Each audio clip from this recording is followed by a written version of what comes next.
All right, we're going live, so we won't reveal any more of his personal details. Yeah, Here's anyway, your my name and social address. security number is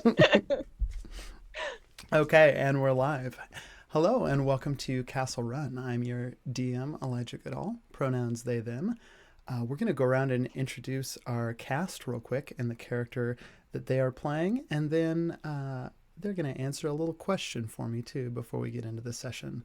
So let's start with Atticus. hello. My name is Sean. Pronouns he, him. My character's name is Atticus Phoenix. Pronouns also he, him. Atticus is a Southern belle, but built like a brick house. Kind of the quasi leader of the group, the goody two shoe of the group. He has a beautiful squire named Bert, who is a frog humanoid. What else can I say about him? He's on a journey to right generational wrongs, and he has a beautiful team with him. Yeah. Uh, why don't you go ahead and tell me, too, what is the weirdest thing that Atticus has ever seen Perrin do? Um, yeah, you know what, Atticus, when he first met Perrin, um, it was in a dingy tavern, in a far north of where they are now.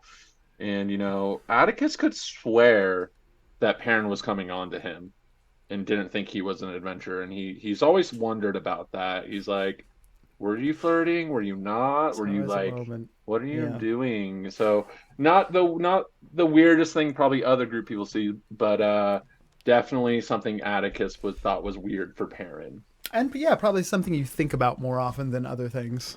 Yeah, Um, everything's kind of normal, you yeah. know. Atticus has seen someone smash parents smash someone's face in, and he's like, "That's cool." That's yeah. Extreme violence, not a big red flag Yeah, not in a this thing, in not this a group. worry. That takes us to Fauna. Hello, I am Aaliyah and I play Fauna, and she is, oh, both our pronouns are she, her, and she is a witch class, which is a special homebrew class that Eli made up. And With my brain. with the big old brain. And she was raised by Perrin somewhat, and then she was raised by a coven of witches, and she has a cat, um, her familiar, who's just called the cat. And she is on sort of a mission. She doesn't really know what it is, but it's a whole thing. And I think, like, I know we're supposed to make up some crazy thing, but I'm pretty sure the craziest thing that Fawn has ever seen Parrot do is like ask that old guy to help them change his socks. Yeah. And I know that just It happened was last session, but like that is some unhinged shit yeah, to I'll come tell at a you stranger right with. now, So it caught both the old man and myself a little off. Yeah, I think a it little caught off all of guard. us. And Fauna has known Perrin for a long time, but I don't think, like, she was a child, so I don't think he would have ever done anything weird and No, sexual no, around no. her. So Yeah. That brings us to Must be Nyx. nice. Must be nice. Hi, I'm June. I play Nyx Loon. Both our pronouns are she, they. Nyx is a shadow elf assassin slash sorcerer.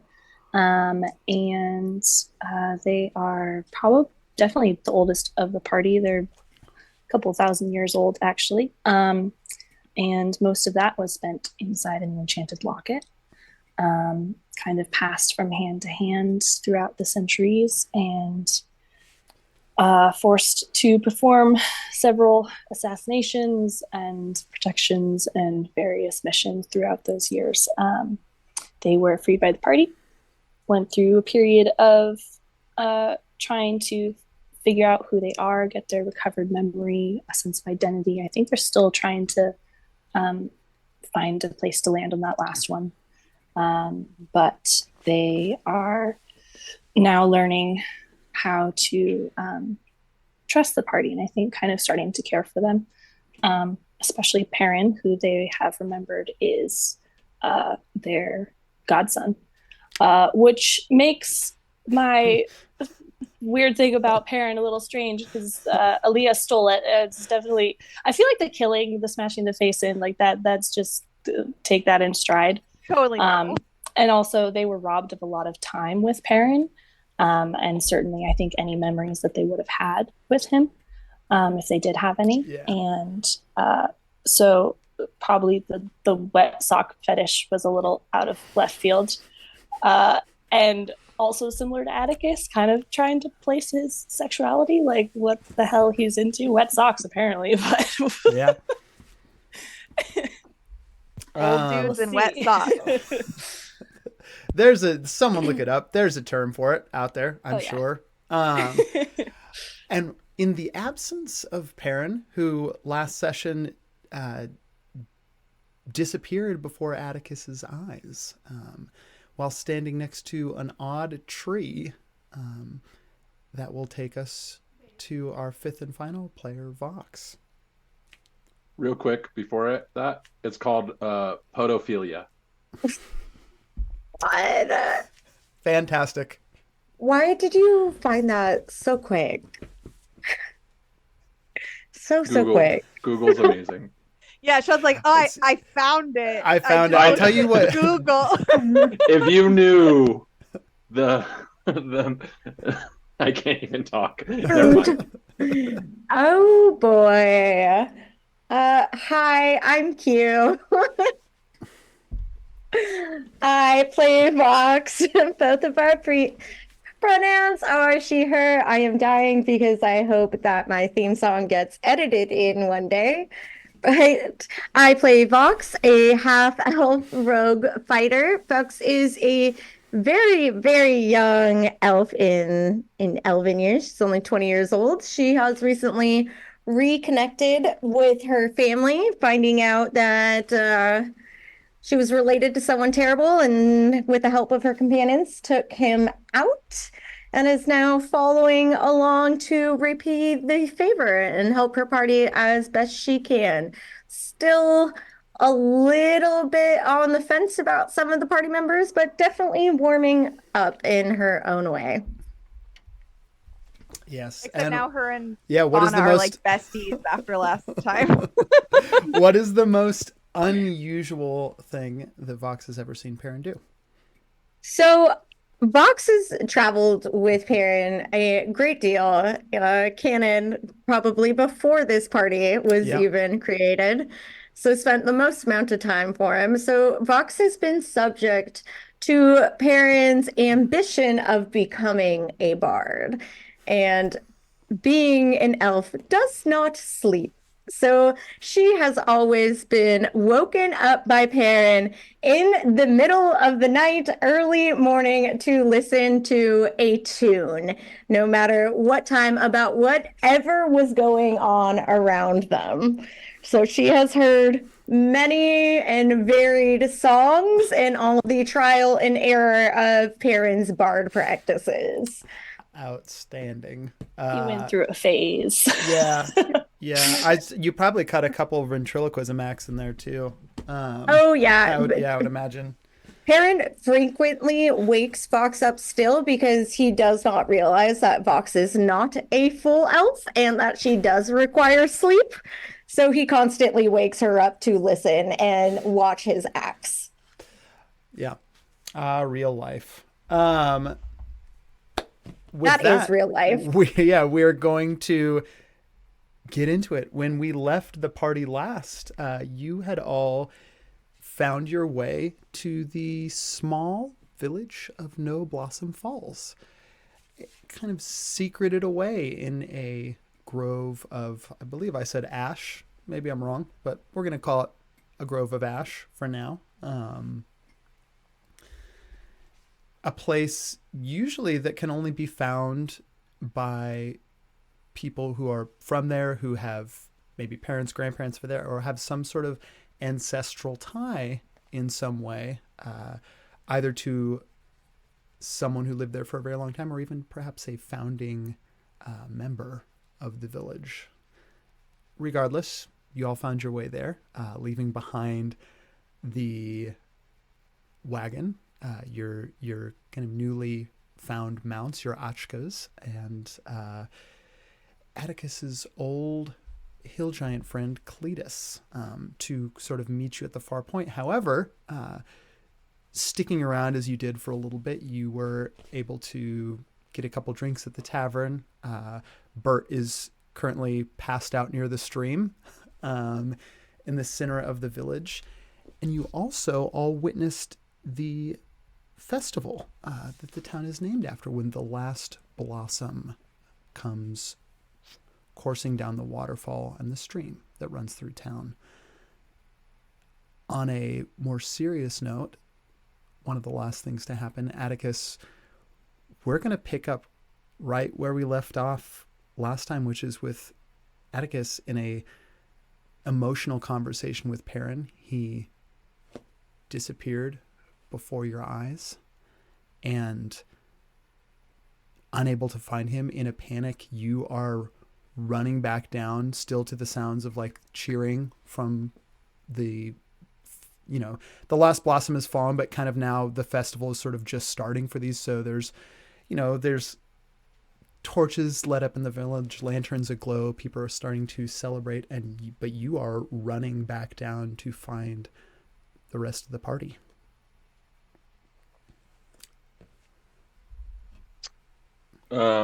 Atticus is just charging, looking for anyone, trying to keep an eye out. And find the party after this happened. Cool. I think we were back investigating the falls because we all rolled for investigation. You're totally right, because I let everyone Yeah. make investigation arcana checks, and remember, you had already found the party, and you were back. Yeah. And Nix, you're I was gonna included in roll that with too. it, but- You were kind of like the silent member there observing the festival, but you are all now back up at that tree in the little tiny cove behind the waterfall. I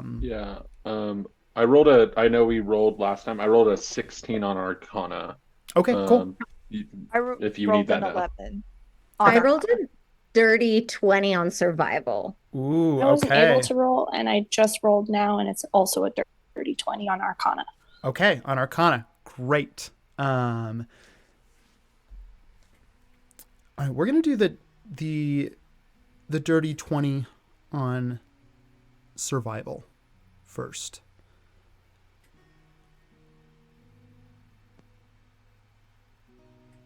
Vox, you are looking around in this space as, kind of an out of breath at this point, having run twice as far as all of you, Atticus.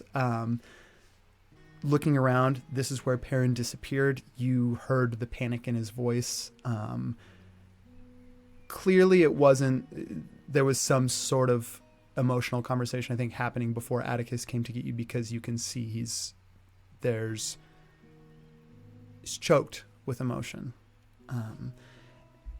As you search around in this cove, tree right there, on that survival check, I'm going to give you a couple things. The first is that this tree seems it doesn't match any of the other trees that are here. It's unusual, very short, wide trunk, wide branches. For as big as it is, it's very, its dimensions are unusual. It's very wide. You see, the footsteps. You can even, I think on that 20, you can see where Atticus was standing, where Perrin was standing. You don't see any footsteps leaving the place. They just disappear. For something like that to happen, and Atticus to have described Perrin just disappearing, even though this is a survival check, I think it wasn't invisibility. It wasn't Perrin went somewhere else. The other thing that I'm going to give you on that 20 is you hear a hum that fills the air. Not an arcane hum, but a very natural, wild hum. As there is a hive of bees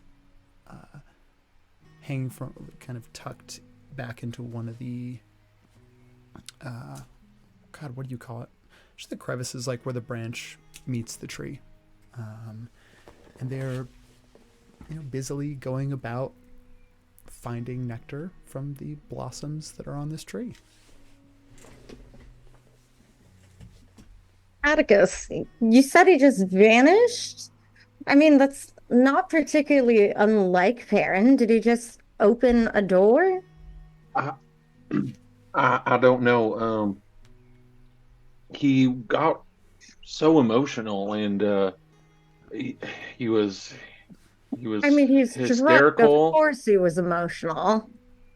I mean, yeah, but this seemed different. This seemed like he was talking about how he had to take care of something, and if he doesn't, it's going to destroy us all. And he just kept repeating that, and it went on for so long that I just blinked, and with a gust of, I felt like gust of wind, and they were gone, um, I mean, without a knowing trace. Perrin, he'll just be back. That's constant ramblings he has. He always talks about it being the end and him not being good enough. And you know what? The next day he's there making us dinner.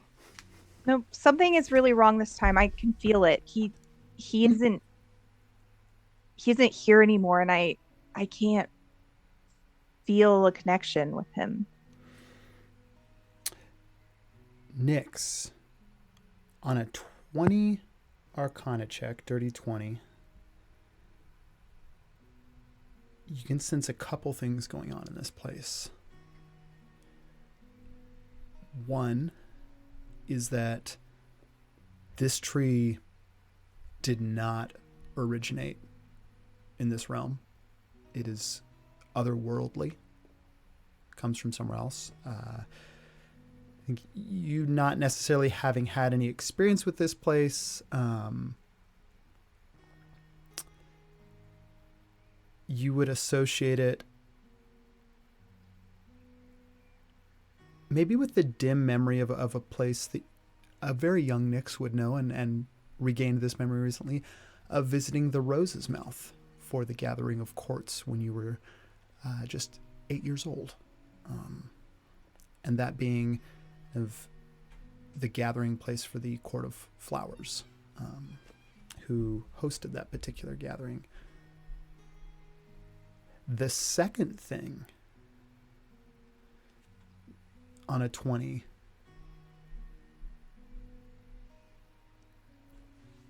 there's a particular feeling in the air when a ritual is taking place, another one when a ritual has taken place. Sometimes, there's a scent to it depending on what spell components were used. But also there's a feeling in the air. There's an electricity, a weight. And if your senses are sharp enough when it comes to things like that, you can a lot of times tell what sort of ritual it was. Sometimes even how long ago the ritual took place. In this particular case, you can feel that there is a ritual that was done almost to completion.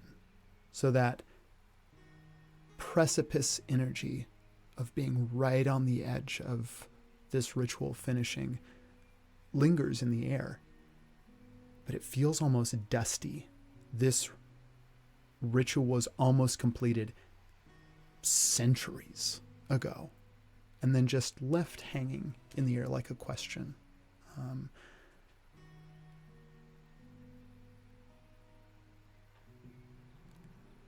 On that 20, got dirty 20,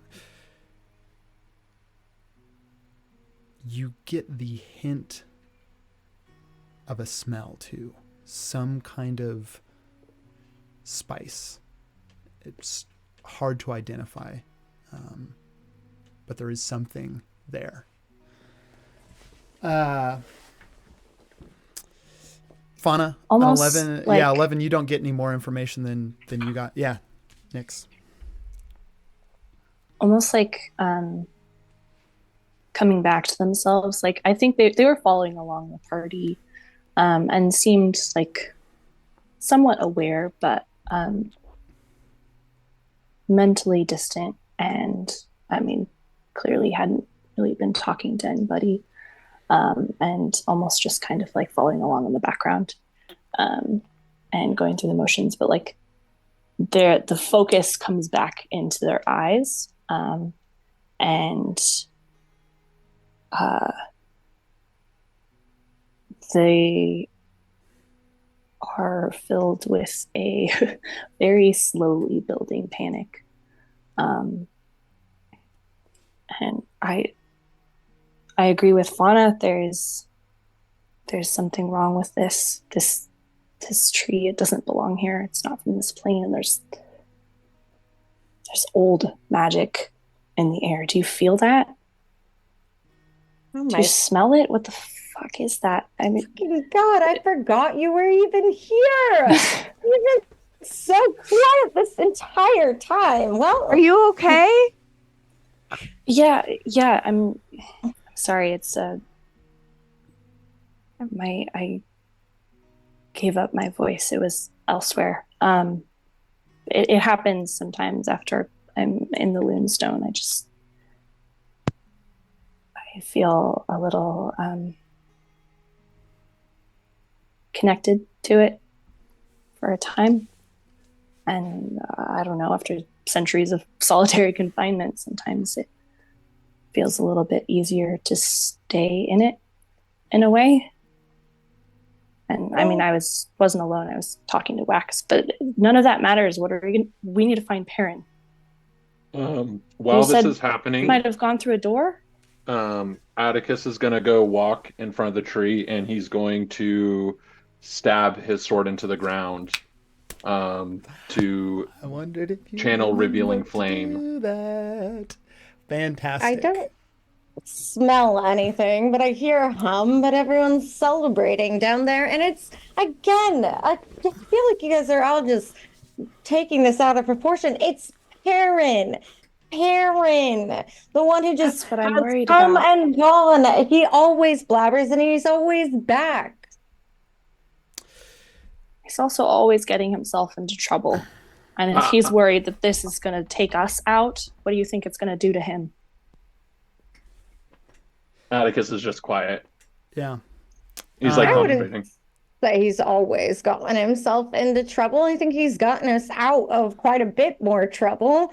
But I guess you wouldn't know that. You very clearly just joined, and I don't know what's going on with you two, and frankly, it's a little strange.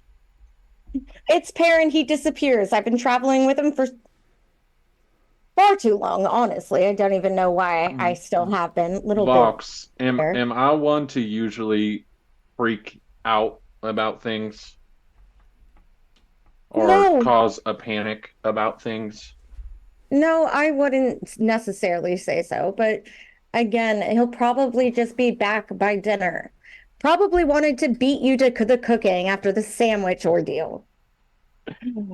Well, as your thoughts are valid, I mean, just give me 1 second. I need to, I'm focused. I'm trying to see what happened here. And Atticus kind of like closes his eyes and really digs into the sword into the ground. Atticus, you are finishing up this ritual to reveal something from the past. Your focus is on Perrin, on what has recently taken place here. A very helpful tool, this sword.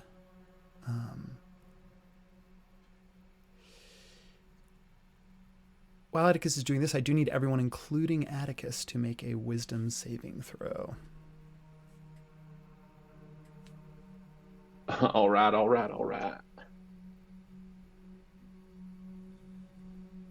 14. 10. 11. 17. Oh, wait. Just kidding. Hold on. 14. Okay. I was adding the wrong thing.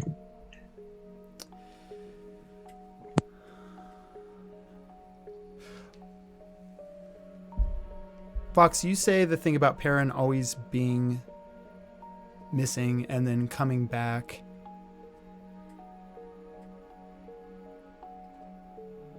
And usually when you're saying something out loud, your brain does that thing where it's flashing through little moments of this thing happening as if to reassure you that the words that are coming out of your mouth are accurate.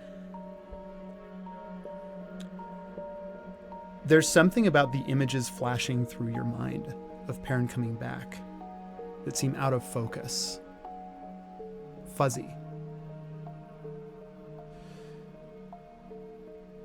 Fauna, you are in this moment feeling enormous concern. You're disconnected from Perrin, right? Perrin. Of course, like the person who is Perrin to you? You've been traveling with Perrin. Nyx. Perrin, you've been traveling with Perrin now for a little while, and you think of Etheria, and she told you what her son was going to be called. Asked if you it was Perrin, right? It was Perrin. Atticus, you said your wisdom save was a 17?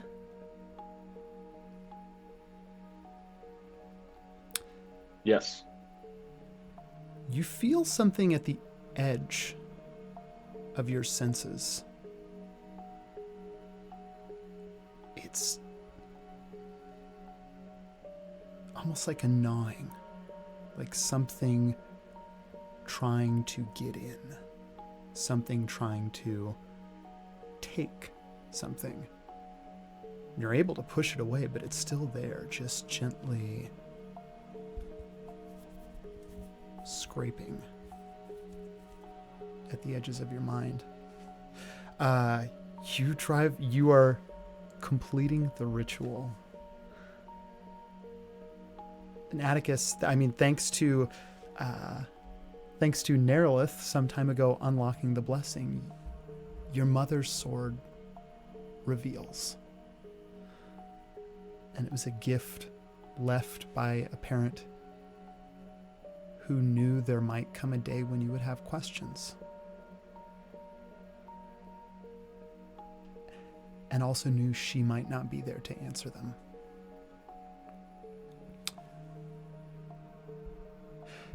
You see Perrin standing near the tree, almost this ghostly image of him. A vision in your mind, if you will, revealed by the sword. Everyone else actually go ahead and make me everyone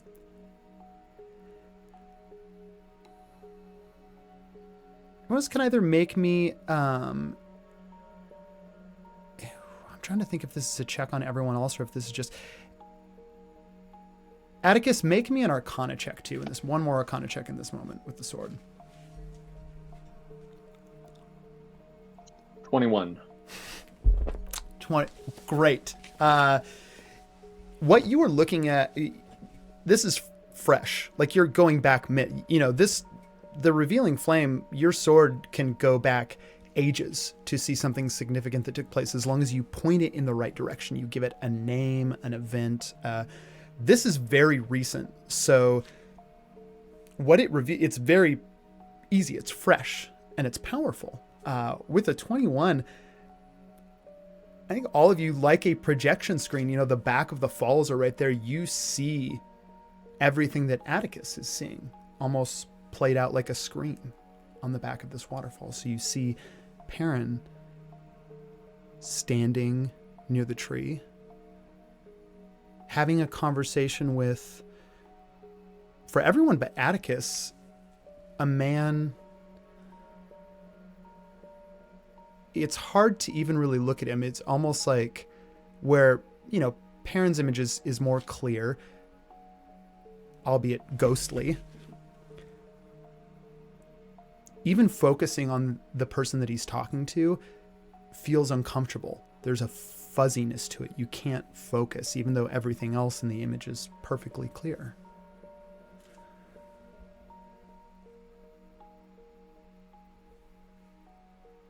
None of you recognize, including you, Atticus, none of you recognize the person that Perrin is speaking to. This conversation takes place. You can see an enormous... Perrin is actively becoming more and more upset until he breaks with emotion. You see him take something from the figure and turn,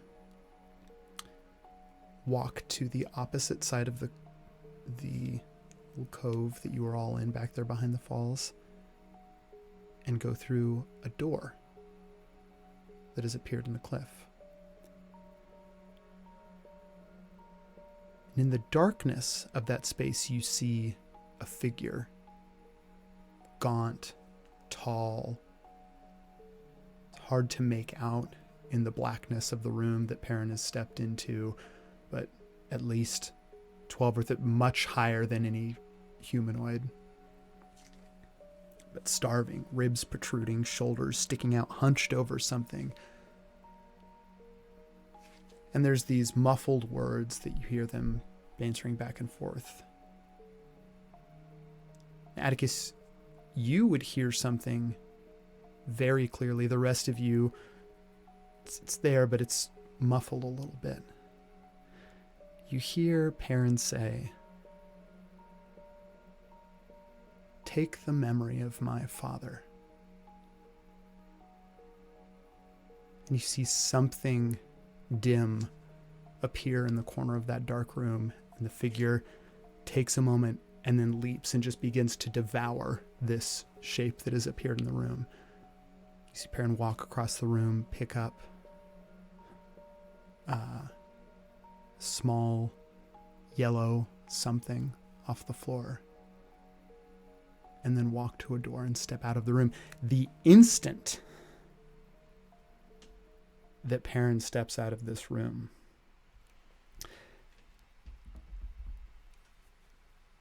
Atticus, the sword hasn't worked like this before.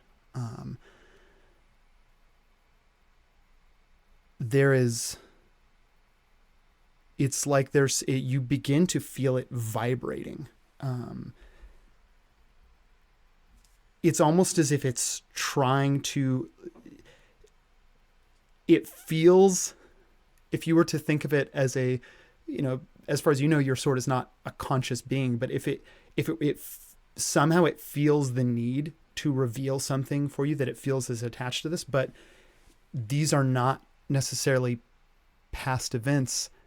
They're things happening right now. And at the same time, there are things in the past. As you feel the steel of your sword quivering in your hand, I need you to make me another wisdom saving throw.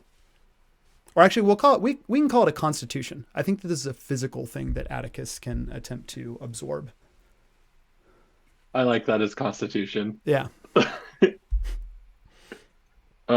15. Okay. 15, you save. You're not going to take any damage. You're able to hold on, but a flood courses through you.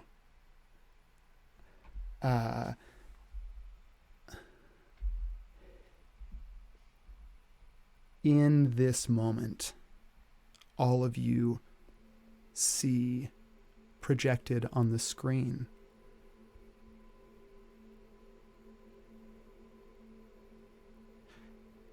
Atticus, you're seeing all of this at once. Vox, Nyx,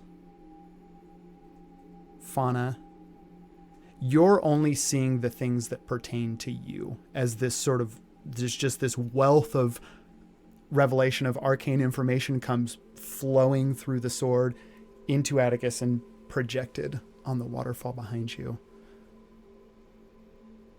Vox, you see your mother. You see Eva.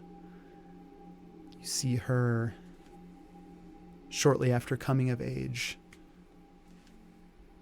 leaving to walk the wild path. The route that will eventually, if you follow it long enough, take you to the Feywilds. Been in the Feywilds, you know, you'd since seeing your mother again, I think she'd probably told you a little bit of the time that she'd spent there, of knowing Perrin during that time, and knowing someone, you can't remember their name, someone else, someone that was important to Perrin and very important to your mother. You see your mother arriving in the Feywilds, and you see almost this sped up, there's no one there for your mother. For years, Eva wanders alone in the Feywilds, tormented by sometimes simple mischief, sometimes things far darker than mischief. And she returns to the mortal realm, haunted by her experiences. You see a flash of your father, Terran Windvalor, fighting in Oros with a band. Atticus, you're seeing all these things too. You remember that fight. You were there with Burgent. You see Terran. You see Burgent. You are not there. And you watch Terran die, struck down by a horde of arrows shot from the walls of Oros. And in his death, leaving behind a newborn daughter that he will never see, Vox. You see a mother raising a daughter with the only family she has now, her brother, or I should say half-brother, Balak, in the depths of the Moorhold. And along with him, you see a strange woman you've never seen before, long dark hair, some features similar to Balak. And around her neck, something that you would recognize as the pendant that a long time ago Perrin picked up in a field and smashed, revealing Nyx for the first time. This woman wears the Lunestone around her neck. Not long after your birth, in this time lapse, you see your mother withering before her age. Some kind of poison, maybe. But the years bleed away from her in weeks. And then you see yourself, a young Vox, raised alone in a dark fortress by only an uncle and this woman who, when you teaches you much the same way that your Uncle Theon did, but there is no mercy, there is no defense, there is only a target. And when you come of age, she places the Lunestone around your neck.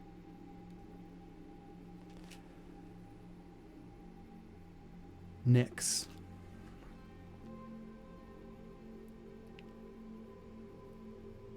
You see a moment with Etheria.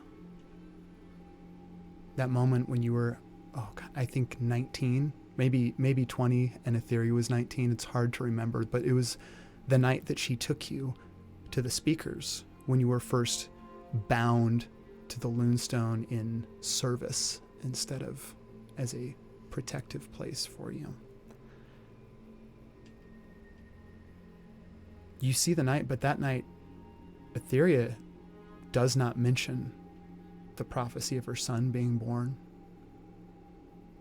She doesn't mention ever having a son at all. Doesn't ask you to protect him in the future. Things flash forward 10 years later. It is dark. The back alley of some small village in the middle of nowhere. And on streets caked with mud, you see Etheria, older now, wrapped in a cloak, huddling, shivering against the rain. A figure steps out of the darkness, and you see yourself, but cold, dispassionate, unrecognizing Etheria. As you drive a dagger into her heart before she has time to even see you.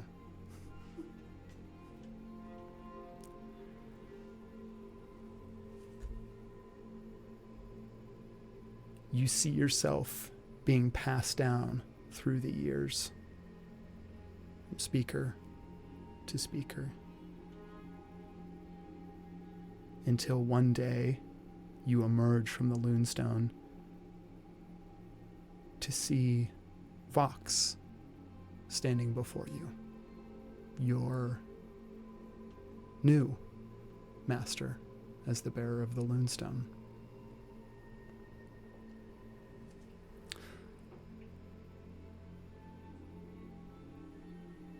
Atticus.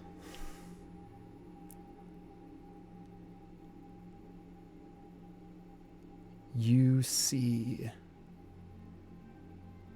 a gathering of knights. A lot of them in red and gold, others in their own colors, but all beneath the banner of a phoenix. They're in a place that you would know is the Temple of the Quiet Fire in southeastern Namira. Celebrating, there's some kind of dinner going on, revelry. You see your parents, younger versions than Mobia, but Athena and Armitage, a wedding. And as everyone celebrates, darkness begins to fill the room. You see people begin to cough, clouds of ash come bursting out of lungs as fire begins to creep into the vision. Flash forward, you see the day that never happened for you, your christening day. Your mother died a year before it and your father disappeared. But you see it now. Clothed in not gold, just this dark, almost looks like compressed ash armor. There's no gleam to it. It is dull and does not reflect light. Your cape, a dark blood red, as you kneel before your parents in similar clothing. They knight you. In the background, you see what looks to be a cloud of ash, but in it, you almost see a figure. Dark beak. Hollow eyes.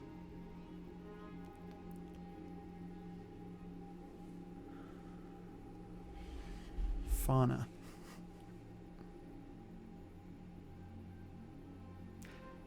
You see yourself wandering what you know somehow instinctively is the Feywilds.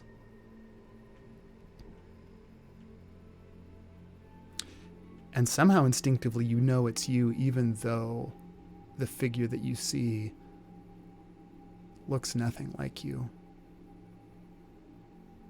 Face distorted and heavily misshapen in places where what look to be not antlers, but almost branches have begun to sprout from your face. Small green leaves beginning to bud off of them. Dark black horns that wrap around and curl into massive horns. Your skin rough, almost like bark. And you hear a shriek echo out through the forest, and you realize you're making that sound. You're seeing a version of yourself, you're making that sound, and it sends chills down the back of your spine.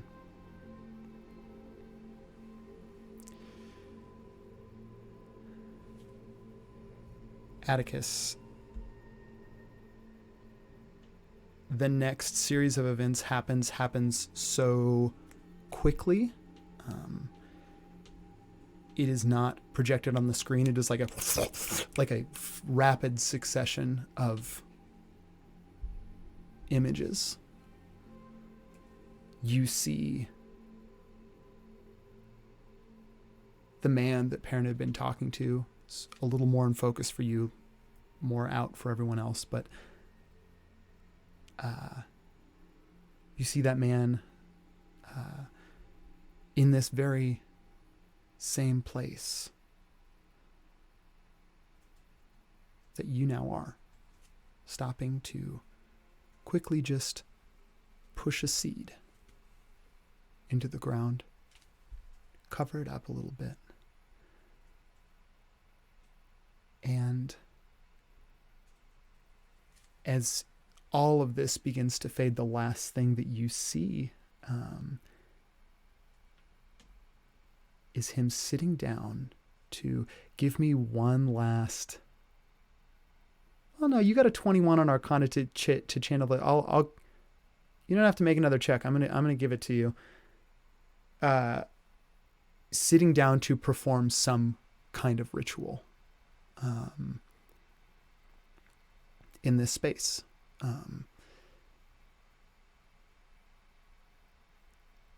And the visions end. The vibration of your blade in the tree stops. And at this point, it has been about 5 minutes since I'm going to have everyone. I need everyone except for Atticus to make another wisdom saving throw.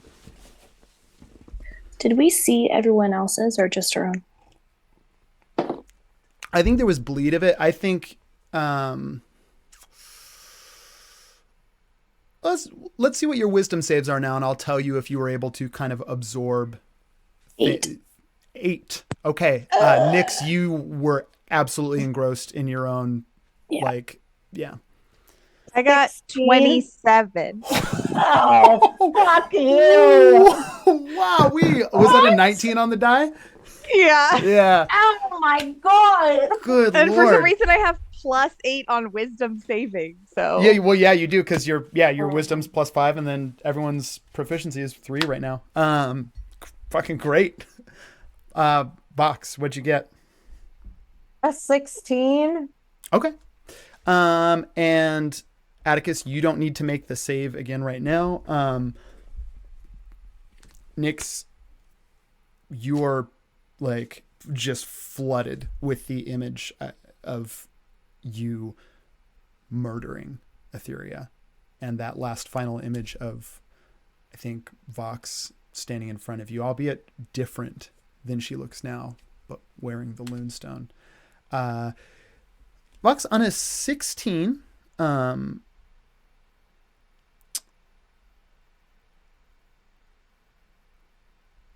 a 16,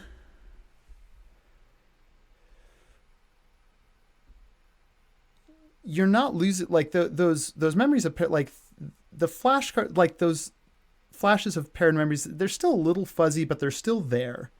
And I'm going to give you that you did see a lot of what Nyx saw as well, because in this particular thing, your whatever alternate history you're seeing, it's tied together. So you do see that. Atticus, you saw everyone's, you channeled this whole thing. So all alternate histories are flooded through you. Fauna, on a 27 wisdom save, which is very, very good. Every memory that you have of Perrin snaps back into place. And in this moment, I'm going to have you you were able to see every the visions that everyone else saw. You saw everything that I described. You were able to contain it all. In this moment, give me an Arcana check with advantage.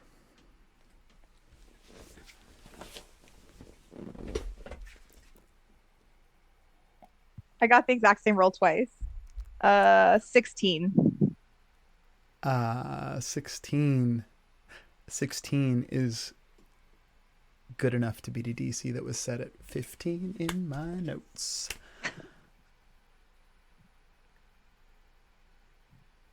You would know, being a witch, a lot about bargains. Whatever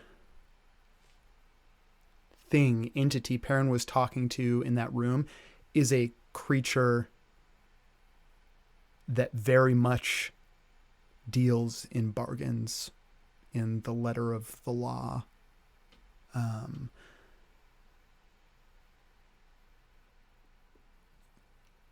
You're going to connect the dots and realize that in that moment when Perrin gave up the memory of his father, it was not just his memory.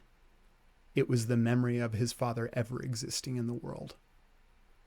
And that echoes back into the past to begin to change and shift things anywhere where Perrin's father would have made a large impact. That moment has been stolen from time.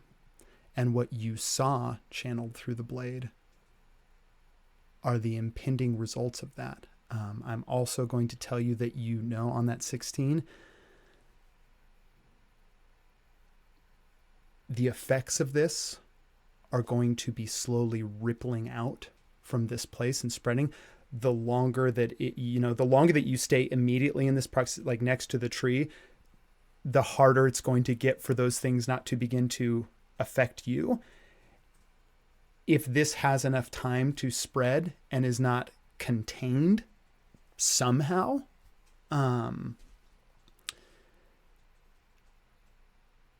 it is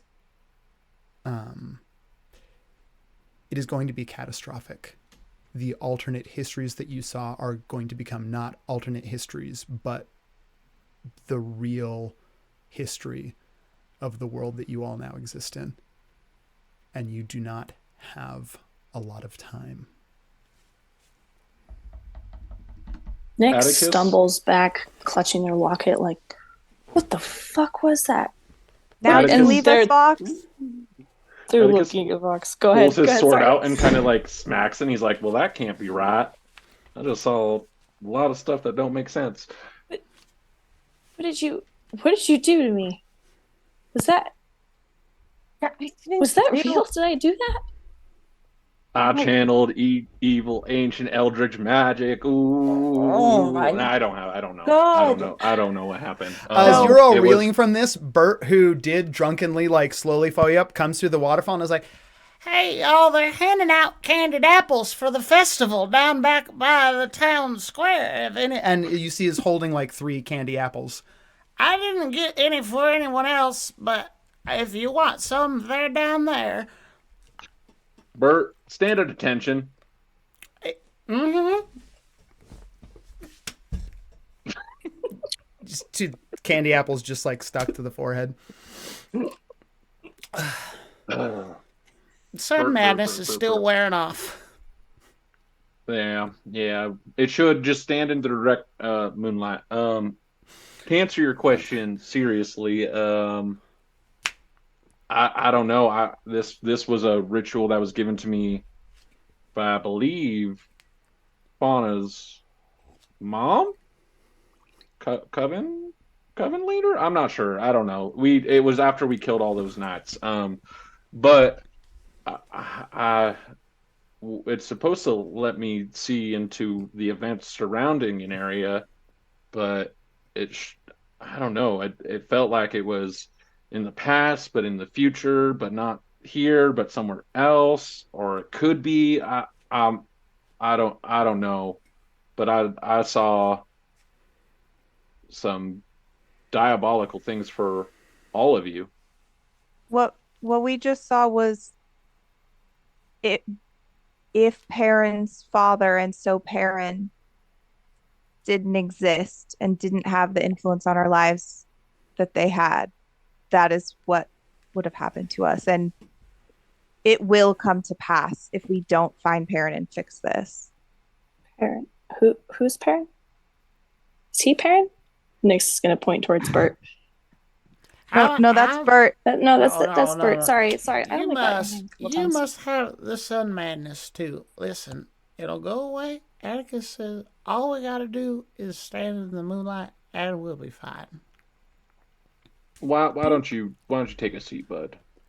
Oh, that was yeah. I could use this. Or you know what? Go find Cletus. Go find Cletus. Clay, right? I'd find him. He probably. You think I should bring him an apple? Yes, that's- sure. Yes, Hey, Bert. I'll bring Yes, it, Bert. absolutely.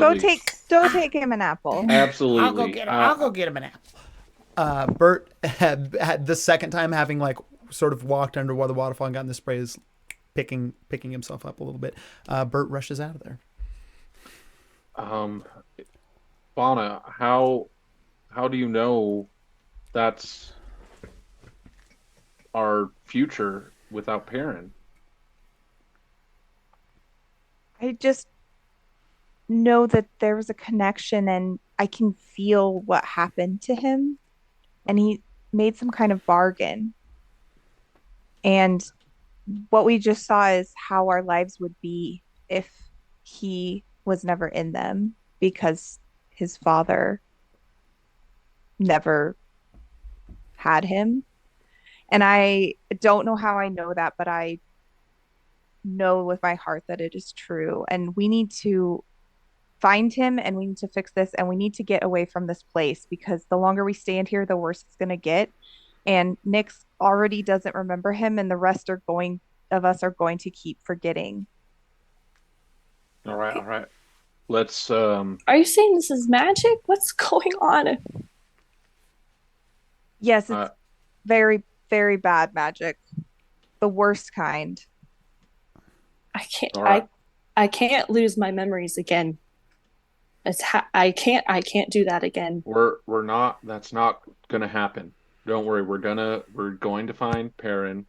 Let's head back And you, to the what car. the fuck were you doing with my loonstone? I don't know. I know it felt right, but not right, and It felt right? it felt This is not the time either of you, and Atticus is gonna stand in between them. This is not the time to argue about this when one of our party Nyx members is shaking. missing. They're getting more and more confused and more scared and like just reeling from what they saw. Let's make our way back to the car. Real. It wasn't real, but it could be, and we need to make sure it does not happen. Fauna, in this moment, I'm going to tell you this just to sort of put a technical side to this too, so we don't live in a nebulous space of this thing is going to spread out from this area. Once it gets to the point to where it's spread through, God, you would think maybe even like spread out far enough to consume this town, it will in effect just exponentially until this was a powerful enough entity and a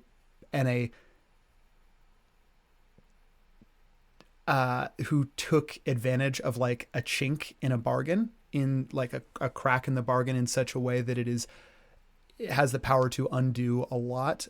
You think once it spreads kind of to cover No Blossom Fall, it will spread from there exponentially faster and be unreversible at that point and unstoppable. I'm going to tell you that just to put a cap on it, you have an hour, but this is an hour of in-game time and not session time. And the way that we're going to represent that, basically right now it is encroaching into dusk. So you have about an hour until the sun sets, or the light, I should say the sun is kind of already setting, but the light will be gone and it will be night. And so the way that we're going to represent this is at periods where I feel like a thing has happened. Fauna, you're going to roll a d10 for me, and that will represent how many minutes have passed so far in game. So go ahead and roll the first d10 for me.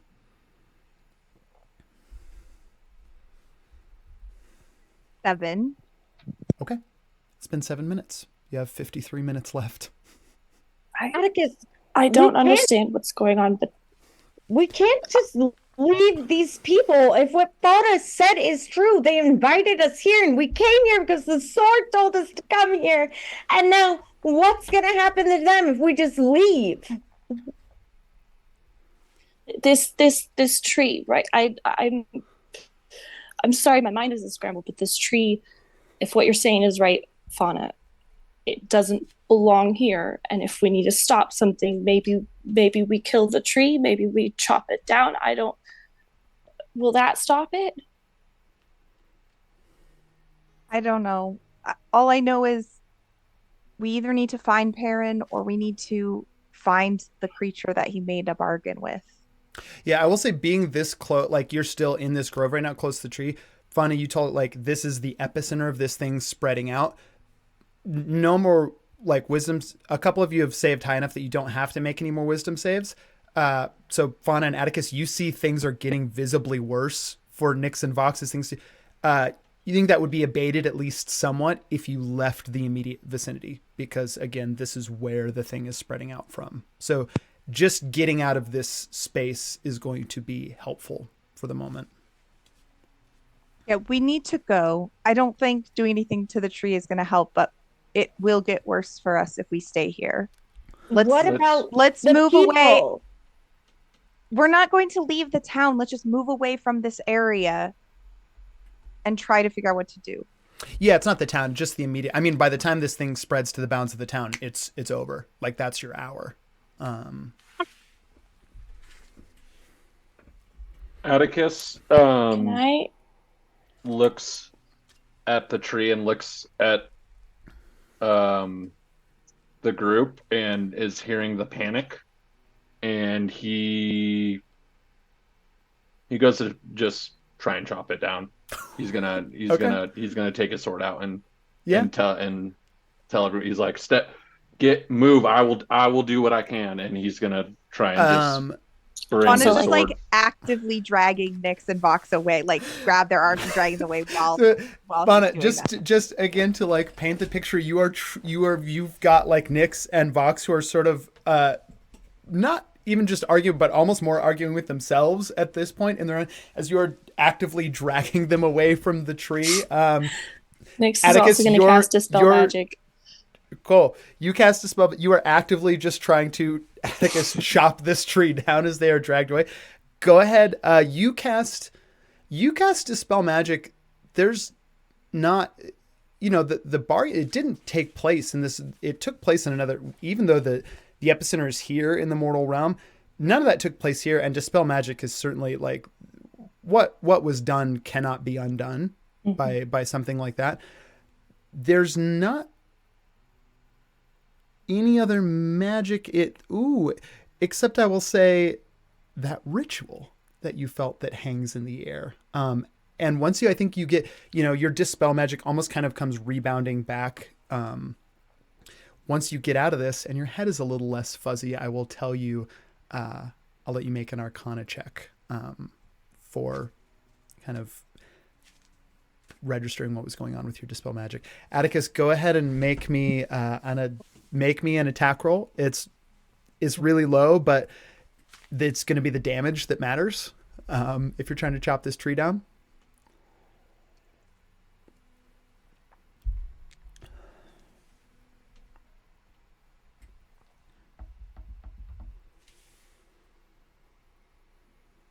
$16.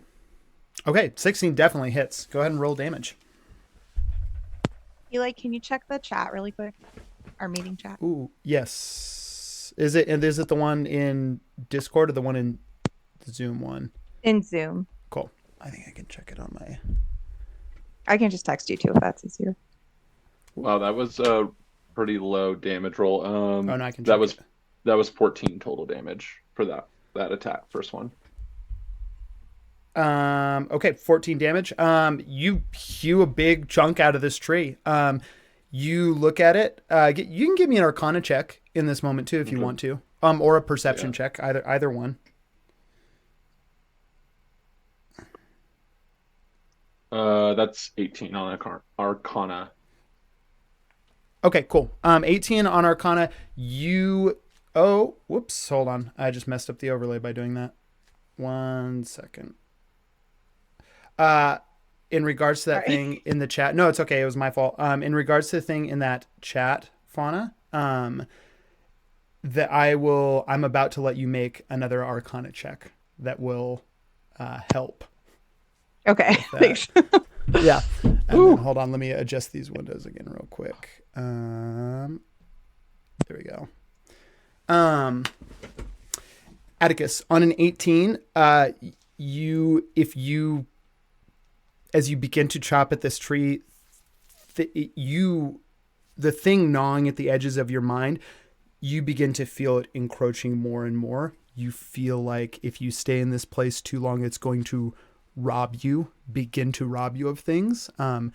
Chopping down this tree is not going to make it. Whatever is happening, it's not emanating from this tree. On an 18, Okay. I'll actually tell you, I think Atticus has maybe experienced some things from the Fey realm before. You realize that this is a Fey tree, and you saw it planted here by that figure. That didn't have anything to do with the bargain made. You think that that's most likely how Perrin and the figure were able to have a conversation in the first place, because Perrin didn't get transported to the Fey realm. Something else, almost like a pocket dimension happened. So, chopping down this tree isn't going to necessarily be bad, but it's not going to be helpful either. And by the time you chop your way through this, you're going to have lost some things. All right. Yeah, Atticus is gonna give up and kind of sense that, and he's gonna turn around to the group and be like, "There's no use in chopping this tree down. What's been done here is done. We need to go." Cool. Also, Atticus, what is your armor class? 18, or my AC? Yes. 18. 18. Okay, cool. Hold on. I have to make a couple rolls real quick. 5, 7, all very low. Too many dice. Except for that last one. Too many Atticus, as you are dice. walking to catch up with him, you feel a small, like a little, just a little sting. As chopping into this tree, the bees that were on it, some of them have begun to swarm you, and you're going to take 1 point of damage from this little bee sting. And now there's this little bee that is actively dying, having stung you, just sort of like curled up in the joints of your armor. One bee if of it's stinging, damage. if it's stinging me, I One bee of flex to make damage. it pop. Ooh, you make the bee pop? Like I flex to just. I hope hate Atticus bees. isn't allergic. Yeah. None of us have. Atticus isn't, but Sean is. Uh-oh. I guess we've never discussed this. Roll a D100, which is just two of your 10-sided die at once. If you get like under a 5%, then you are allergic to bees. I 53. Yeah, you're not yeah, allergic to yeah. bees. You're fine. Cool. Is the group, are you getting out of there and back sort of down to the town square to regroup? Can I just before, I'm kind of pushing everybody else out, but just before Yep. I leave, can I see, is there any way that there's a residual energy or any way that I can tap into to potentially communicate with the thing that Perrin communicated with? Go ahead and make me an Arcana check, and the cat is right there. The cat's going to give you advantage.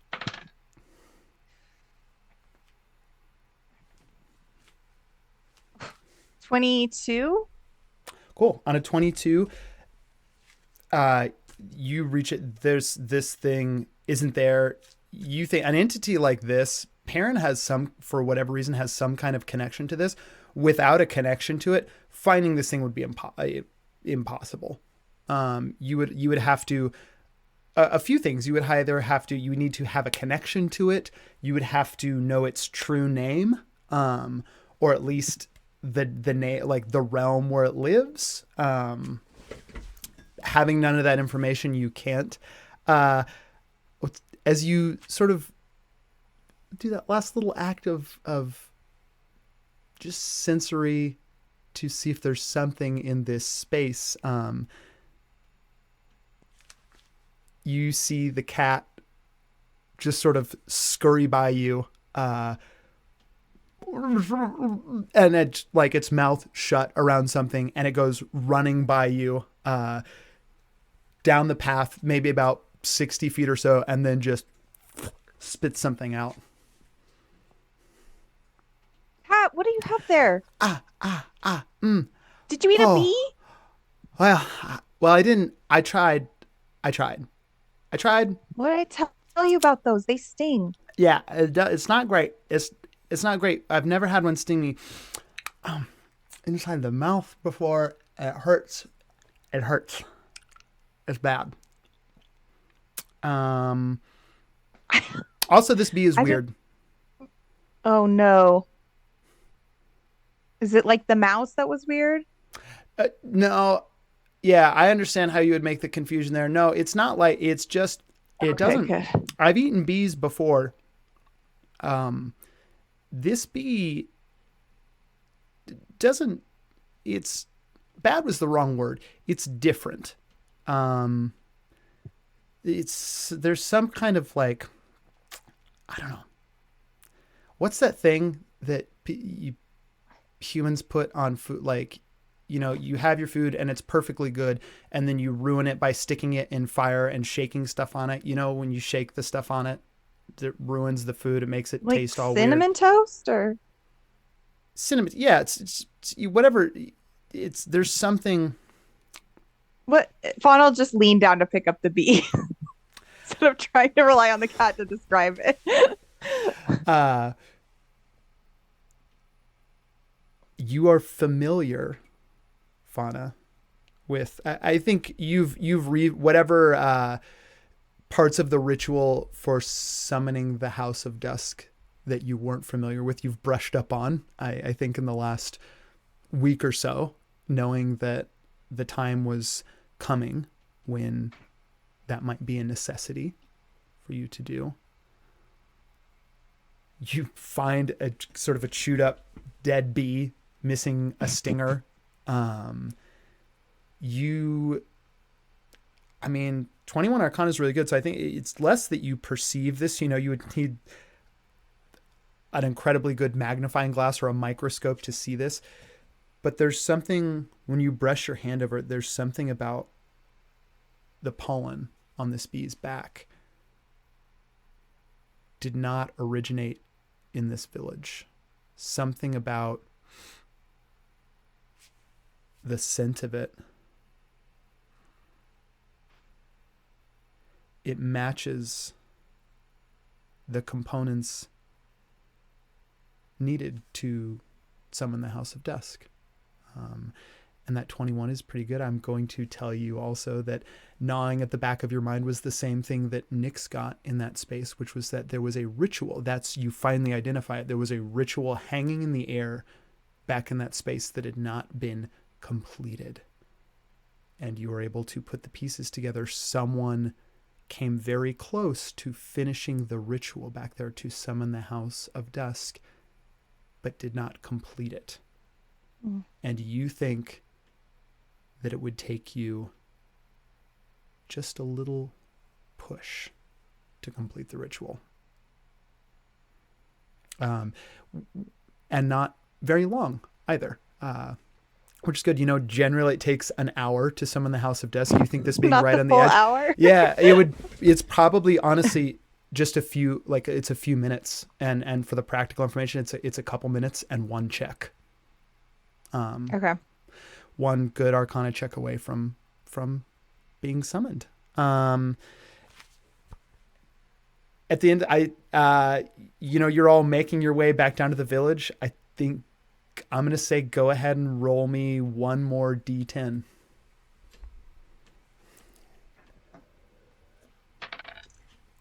8. Okay. Uh, these high rolls are not Things are great. progressing quickly. Yeah, I think you get down there, you've got about 45 minutes left. Okay. Good to know. Yeah. I'll tell you this, I won't make another check happen again until after our break. So Okay. Everyone's back down there in the square.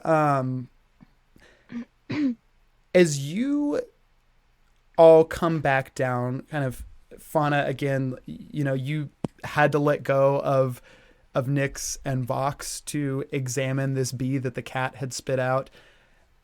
I don't know, Nyx and Vox, how quickly you get dead, but as you're all convening in this space down at the base of the path that leads up to the waterfall back in the center of town, there is, the festival is still going on.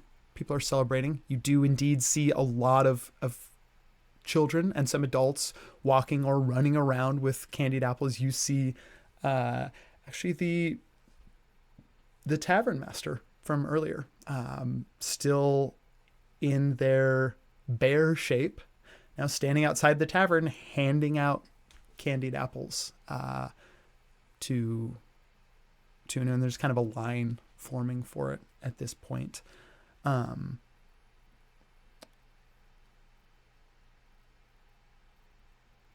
You see also Saul, the older gentleman from earlier when you arrived in town that greeted you, and you had that interaction with, in front of the statue, showed you where the tavern was. You see he approaches you all as you come back down to the center, and is going to, I would guess, look to Atticus, kind of come, or who did he interact with the most? I guess would just sort of address all of you generally. Is everyone enjoying the festival?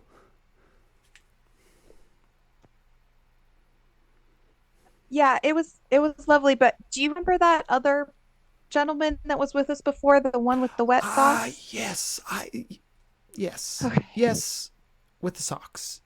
Did he get that whole thing sorted out? Kind of, but he's had to leave, but I just wanted to see if you still remembered shame. him. Yes, I mean, Okay, it that's made good. an impression, I'll tell you that much. Well, yeah, I can imagine. Yeah. He usually does. I would also imagine. Actually, he's gonna make an insight check real quick. So I'm guessing that at least when it comes to Nyx and Vox, you're not doing an amazing job.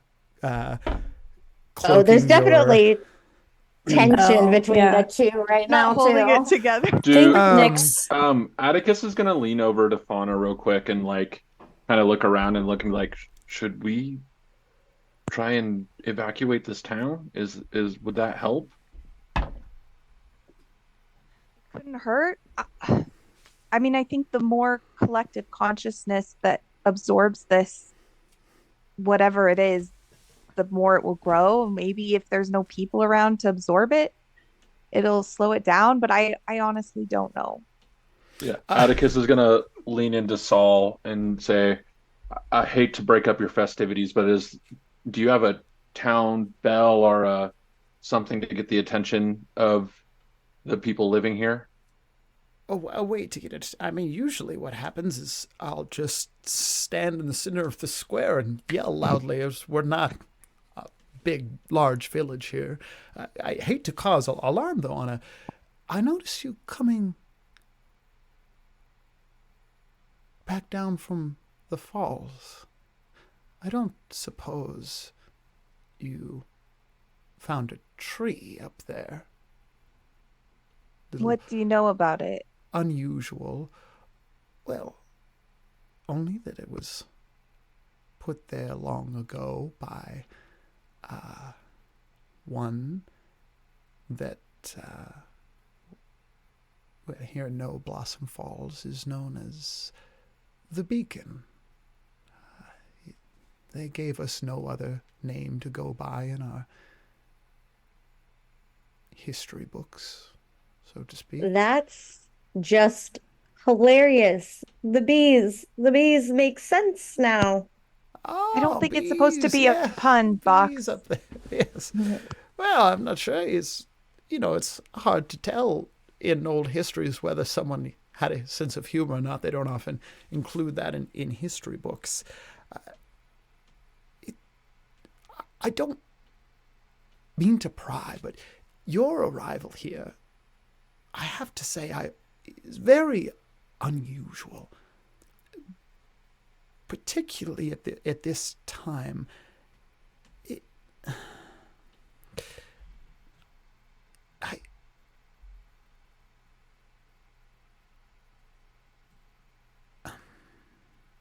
What about this time is so unusual?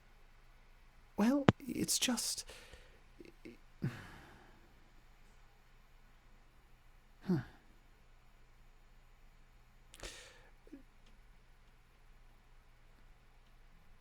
I'm gonna make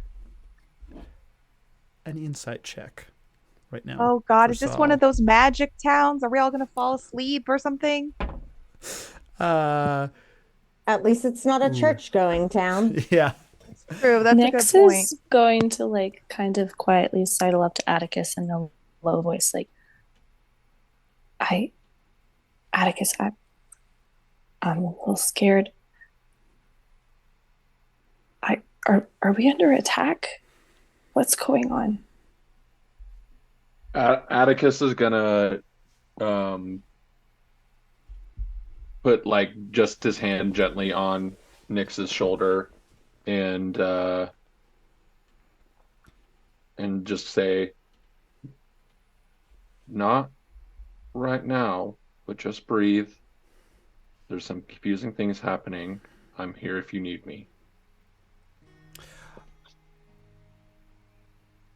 On a dirty 20,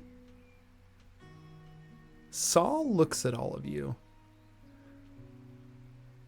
You see keen eyes. A simple man has lived since he was a child in this tiny village of just a couple hundred people.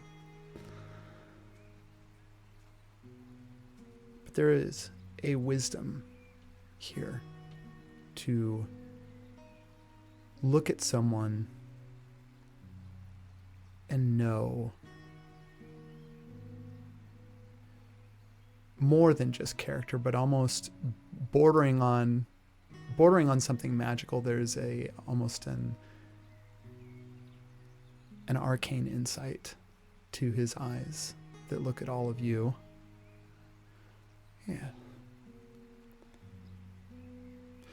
Now it would make sense. Yes.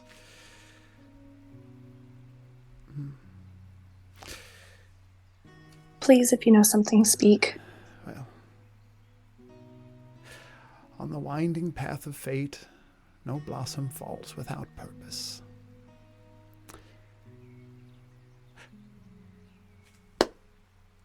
I believe we have some gifts for you. And is going to look over.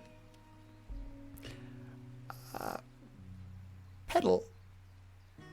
And Bucks, you see the little girl that had grabbed your hand before earlier during the beginning of the festival near the stream come running over.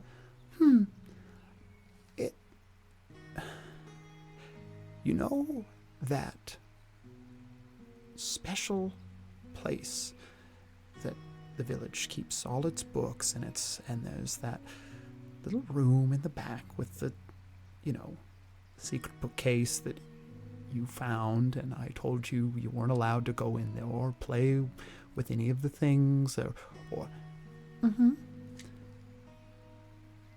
I want you to go in there and get all those things, you're going to need some help, so grab a couple friends. I want you to bring all those things here. I get to go in the room? Yes. Yes, dear, just bring the things all here. You see, just over the moon, this little girl scampers off.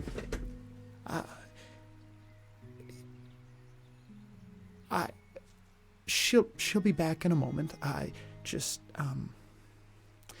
I've things to attend to, of course, with the festival. If you don't mind, just wait here. I'll return soon. And so gives you a little nod and shuffles off. Look, Vox is gonna look over at the party.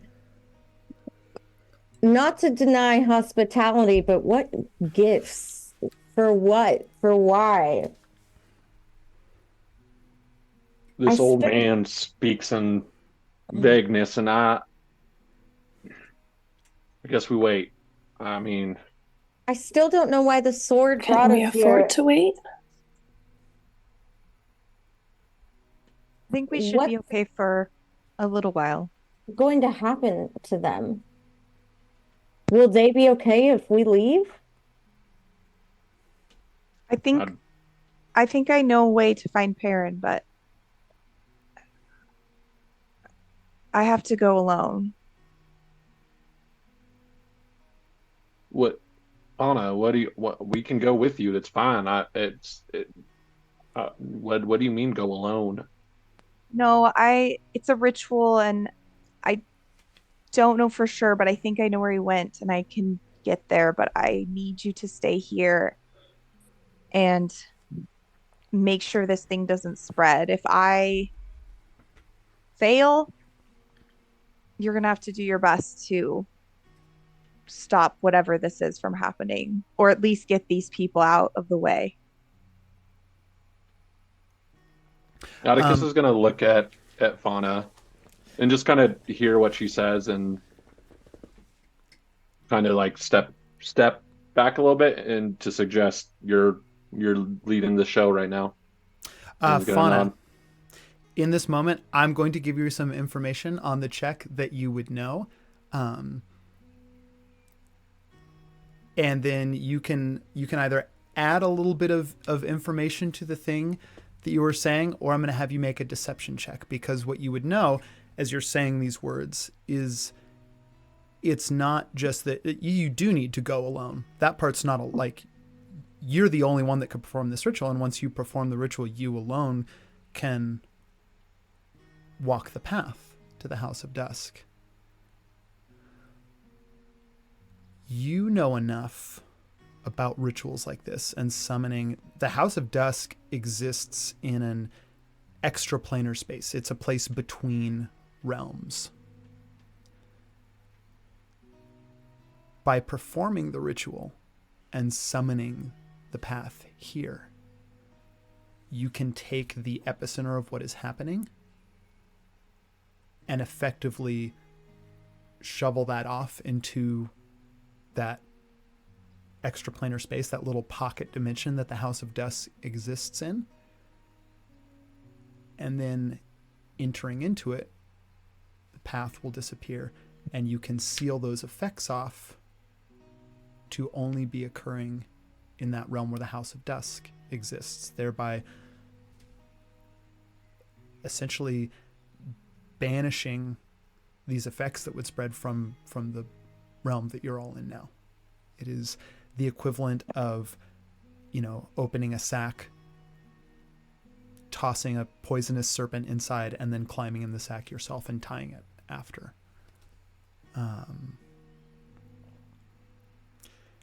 So I think in this moment, unless you want to add that, no one needs to make an insight check on Fauna if they don't want to, if they feel like they're not really trying to get a read on what Fauna is saying right now. But Fauna, I do want you to set a deception check just in case anyone does, unless this is something you don't want to leave out.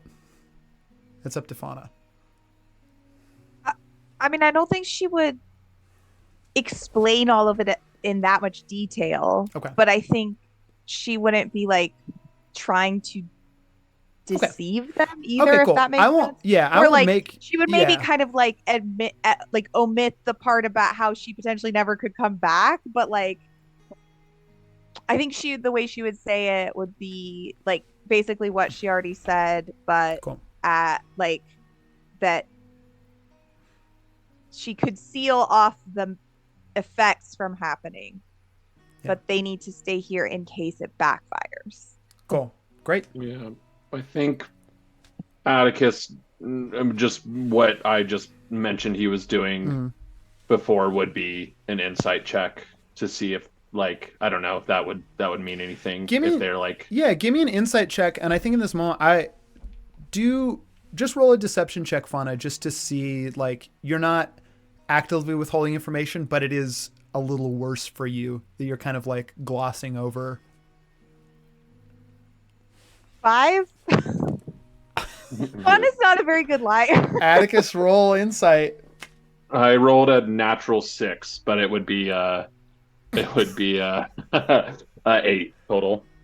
I Um, would like to roll Okay, yeah, go for it. after having her. Nyx I mean, is it too sounds scattered. like everyone's just trying to beat a 5. So, and unless anyone presses, like, it's all. This is all of your moment to like role play and discuss. Like, Mm-hmm.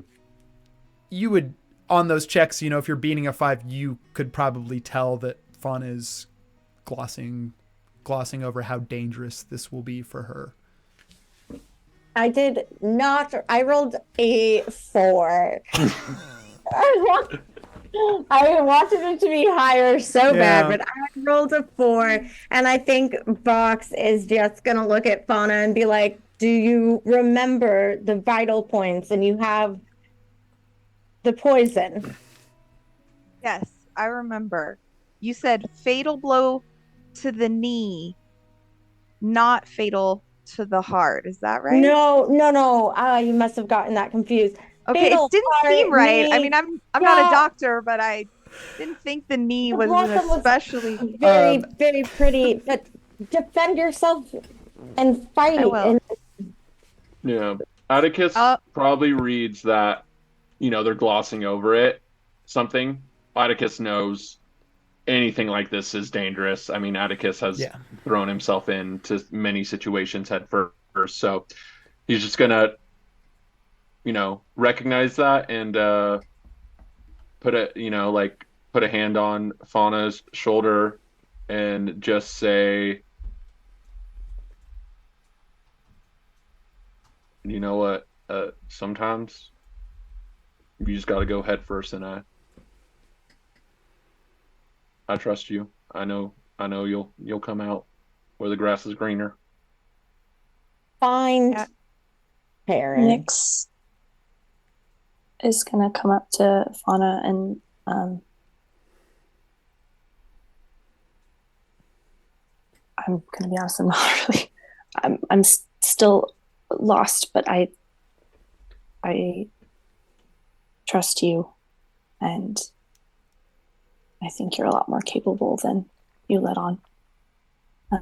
If this is something that you think you need to do, then we're with you and we support you, and whatever you need from us, let us know and we'll back you up. And Nyx is gonna place their hand on Fauna's other shoulder that Atticus isn't holding, and give you my protection from evil and good. And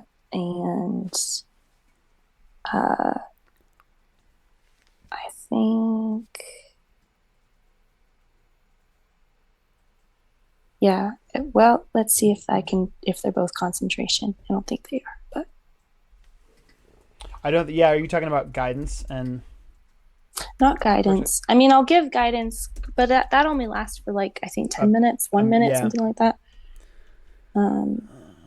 Okay, that one's concentration. And that one's concentration. Okay. I wanted to do pass without trace and protection from evil and good, but I will choose protection from evil and good. Okay. Yeah, and here's what I'll say. It takes, that is concentration, and then It only lasts for 10 minutes. But what I would do, just to like preserve the flavor of this moment, is let you make an Arcana check so that 10 minutes would trigger the moment that Fauna takes the path, at least. So it provides some sort of, and I'll also, I am going to set like, it's kind of like a delayed spell effect. So it is a little tricky. I'm going to set the DC at 15. So you just got to give me an Arcana check of 15 or higher to be able to kind of like delay a trigger for this spell. 21. Awesome. Great. Yeah. Thanks. I think on the 21, I'm going to let, actually, what I'm going to special ruling that I might or might not allow to happen again in the future. But what I'm going to say is that you place this protection deep in Fauna, and it will trigger when Fauna needs it most. At some point on that journey. With that, you see Saul is making his way back towards you. Little girl, several of her young friends with her, all carrying little bundles of things. And at the same time, from the far end of the village, opposite the side that you all came in on, so, coming from the other way, you see Bert on the path. Hey, y'all, from him! And you see, coming this way, the path is wide enough and is not kind of going down the hill or through the grove. You see the wagon, the two Achkas, Cletus, and Atticus. You see another old friend, Notori Highguard, the abbot or monk in charge for the Temple of the Quiet Fire, who fought alongside you and Cletus, actually, during the sacking of St. Florian, and has been, albeit your visits to the Temple of Quiet Fire have been few and far between in the last few decades, has been a very good friend.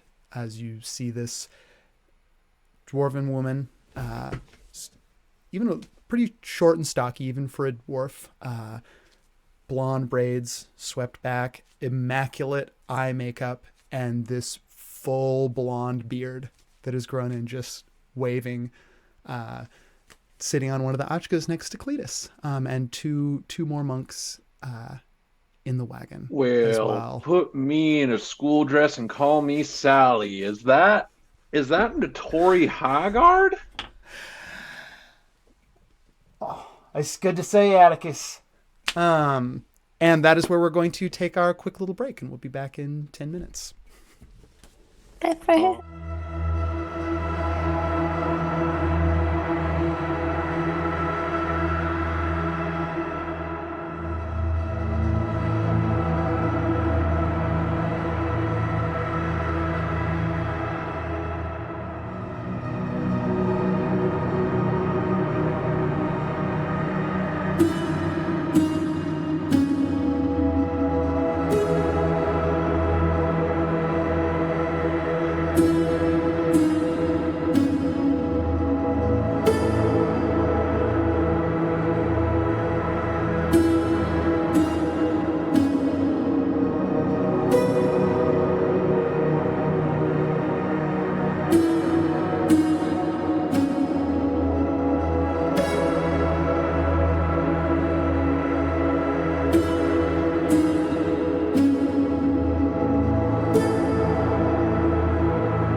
operation.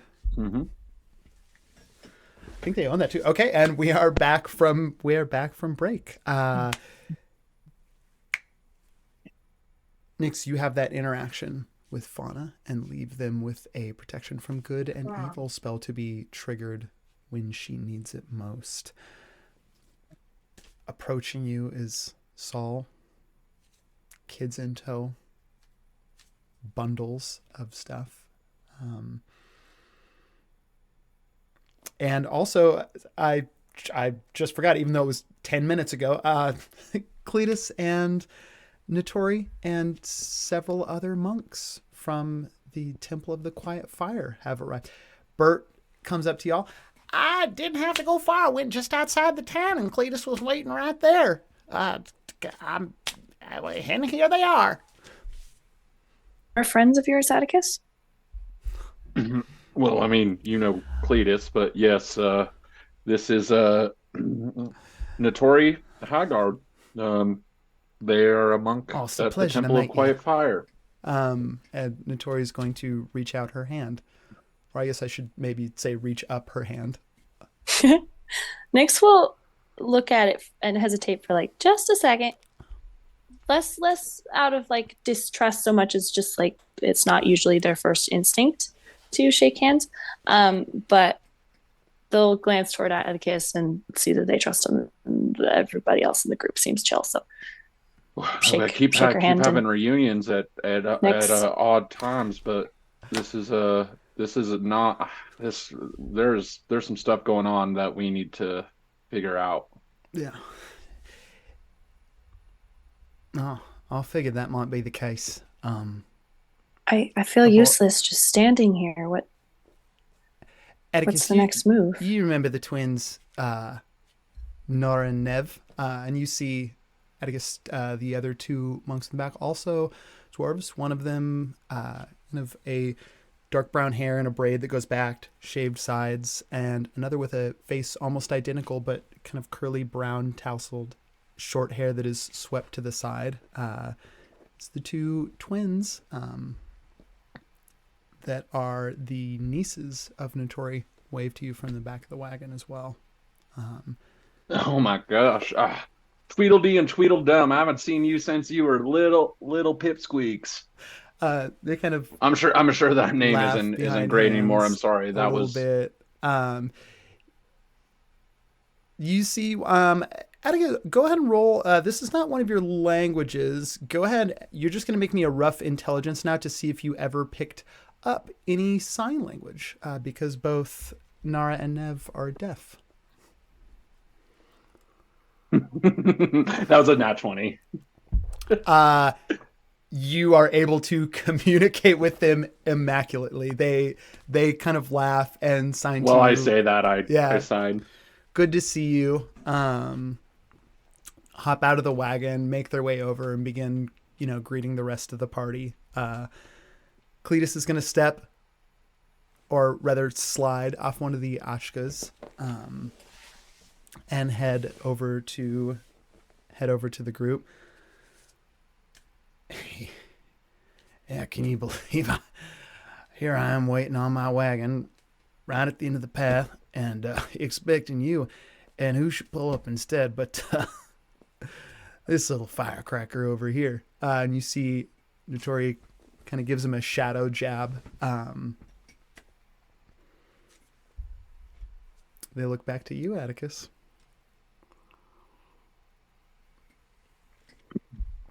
Well, like I said, it's Notori. It's been so long since three of us have been together. But like years. I said, we're it's been years. We're in the middle of a pickle right now. There's Perrin is gone. And it looks like there's maybe a curse happening here. Something to do with memories distorted. I'm not really sure what's going on, but these people here are in danger. Yeah, well, why do you think we're here?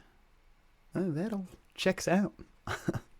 You don't keep a scroll with secret instructions hidden in a temple for over 1,000 years,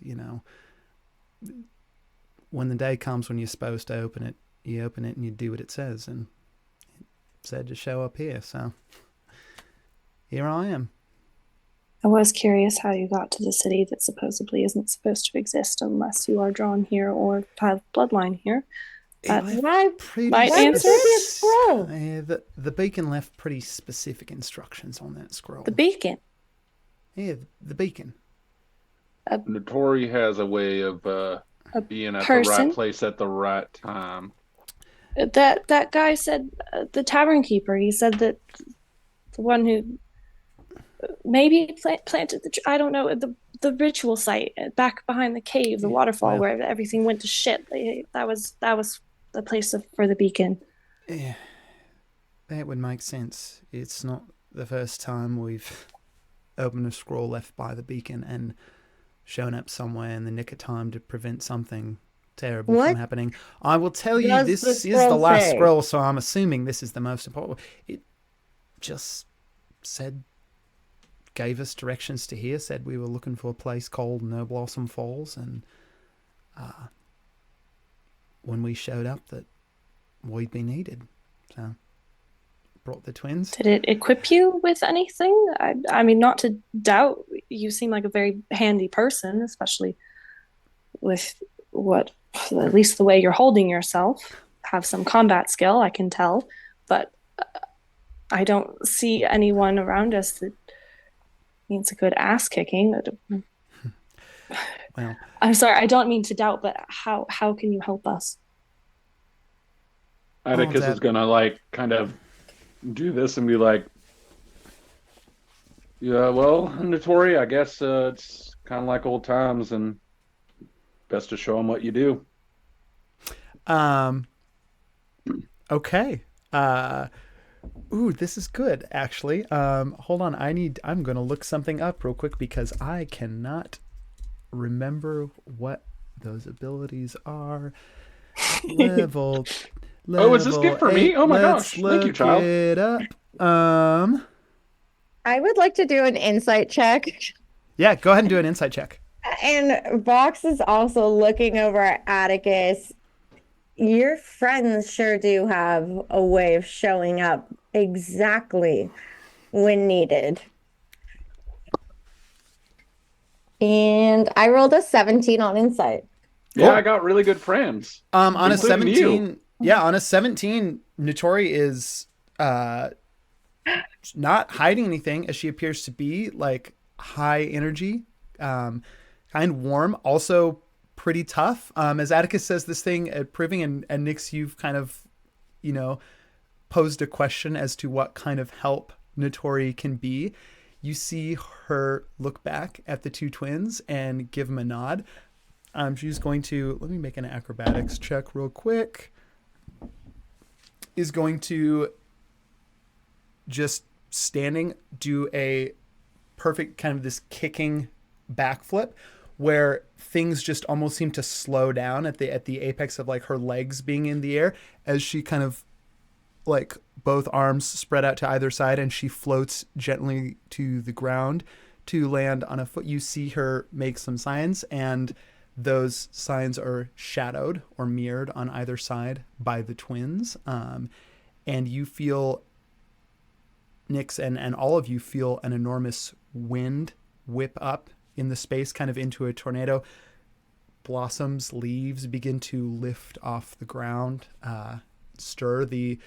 The fool's vine that is wrapped around the statue in the center begins to rustle in that wind. And Nyx, you in particular would see Notori's looking right at you, but you hear a voice, or her voice, echo in your mind. Dealing with the arcane arts is, it's a little more physical. We like to integrate working with it into our bodies, so we're here to help in whatever way we can with that. Well, I like your friends, Atticus.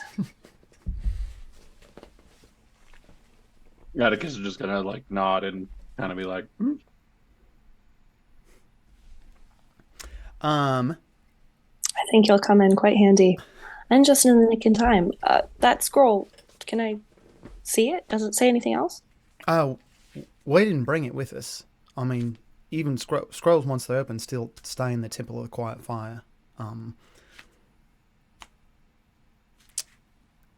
Is there anything you can tell me about this beacon person? Save an R person? Oh, the bacon. Honestly, not a lot known about him.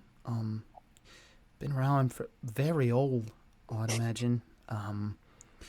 Haven't seen him in centuries, but I mean, when the temple was built, he was there, kind of a regular figure. At least, you know, that's what the history books say. Personally, I've never met him, but I've opened more than one of his scrolls.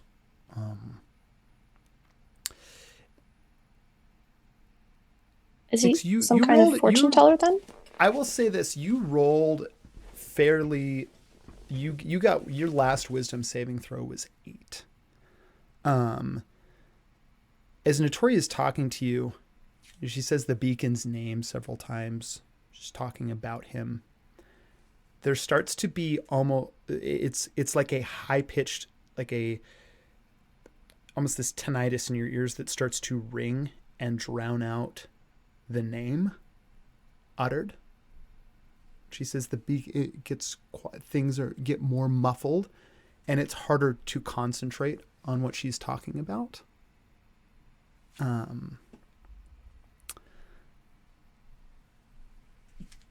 think that all of this would be interrupted by Saul is back. The kids are here with bundles. Saul is going to look up at all of you. Oh, more company, I see. Well, yeah, it would appear that these are for you. After all, it's the largest crowd of travelers I've ever seen in No Blossom Falls. So I think I'm probably right on the money when I say these things belong to you.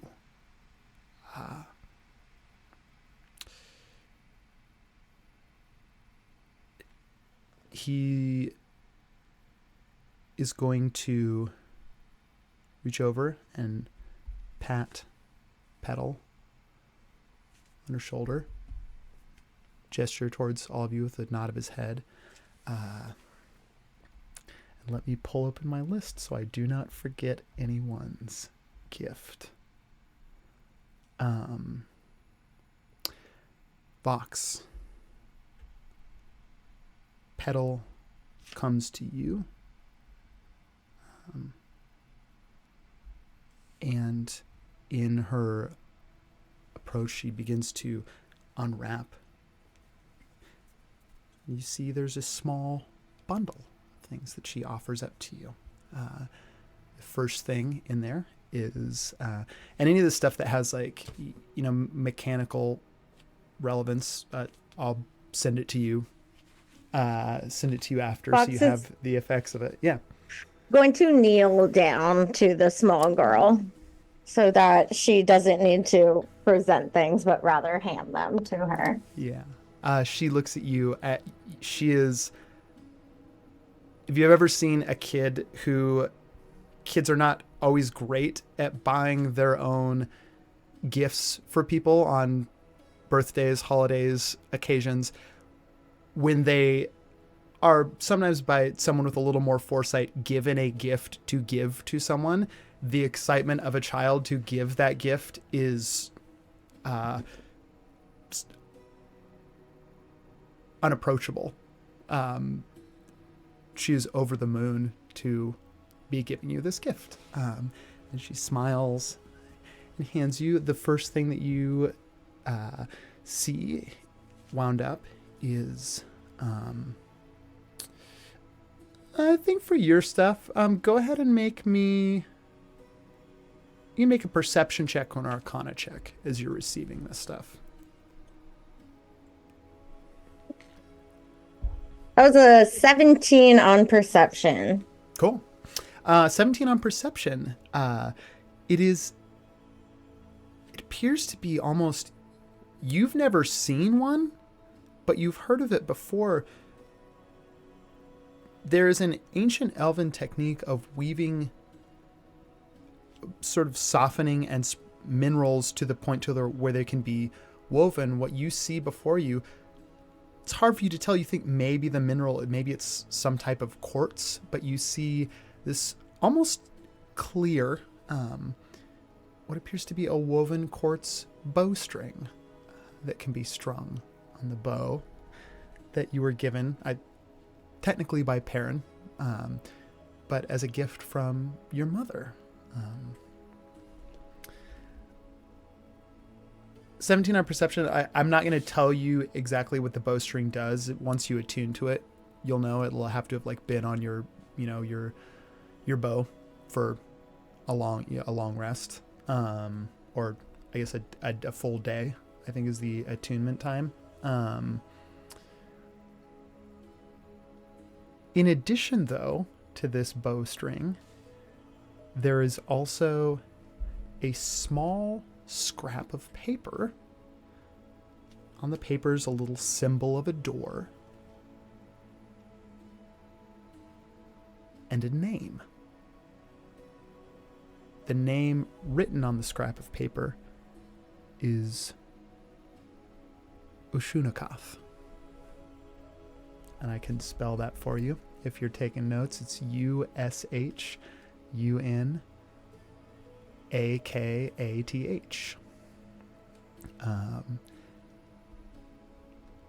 And the last thing that you get is a little vial of pink sand with Perrin's name written on it and a little tag attached that says Reveal in Flame.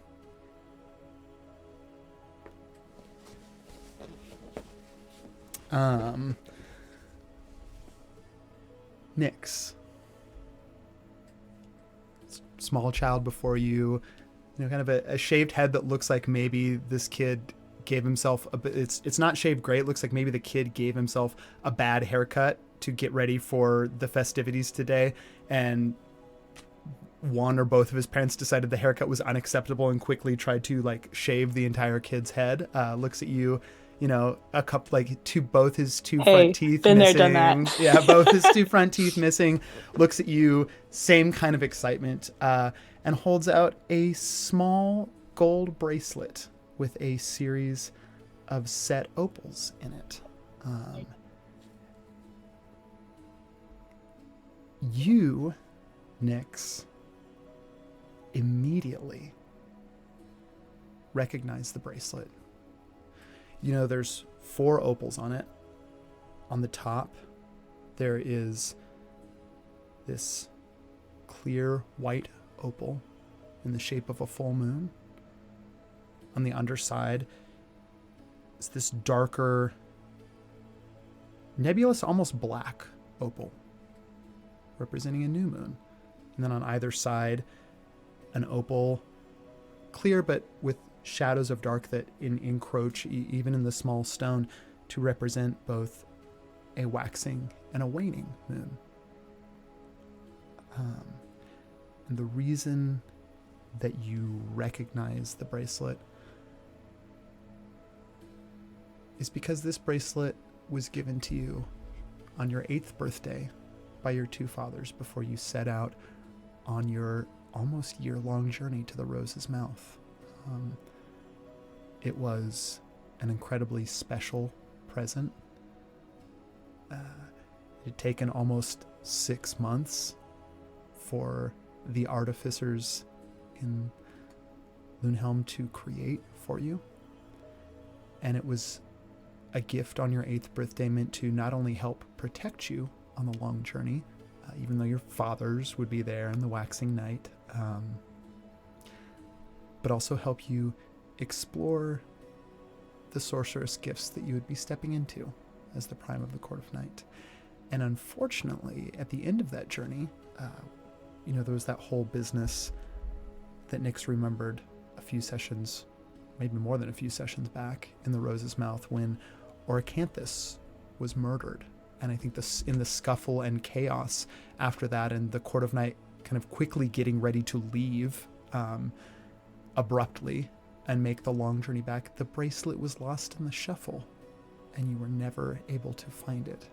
And yet, now in this place, here it is.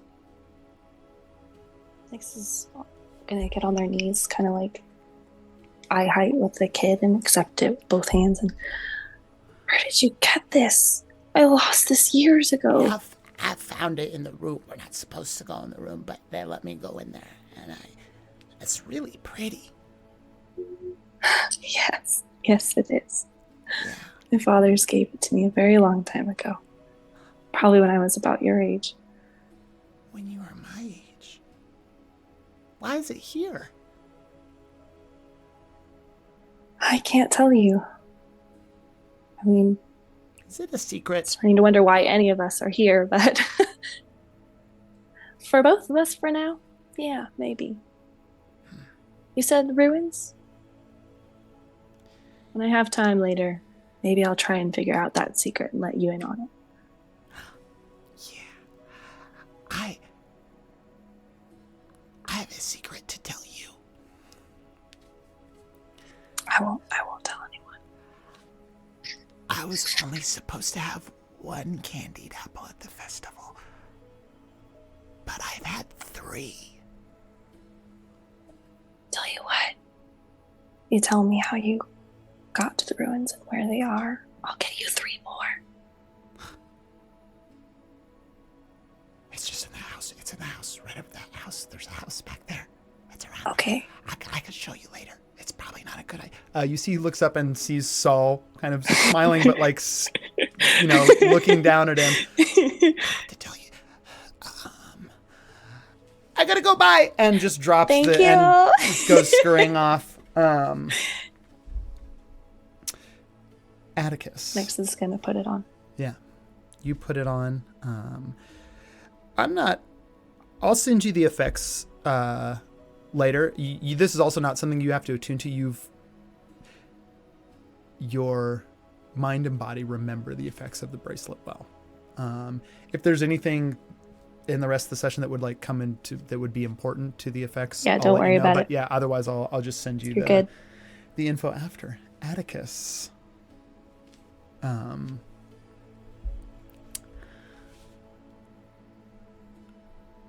For Atticus, there is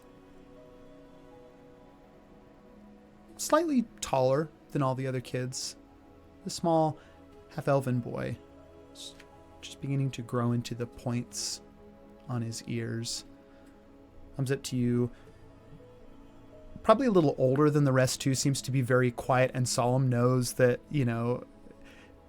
is a little too old enough to think that showing excitement is not cool and should instead be very solemn and respectful in this moment of giving the gift. Offers up to you what you would recognize is an ember lily. You have not seen an ember lily since last being in the South Green, but they were your mother's favorite flower. Brilliant orange, struck through with veins of purple and deep red. And the coloration, when this flower is alive and not picked, the colors ripple, almost as though burning with a vivid flame.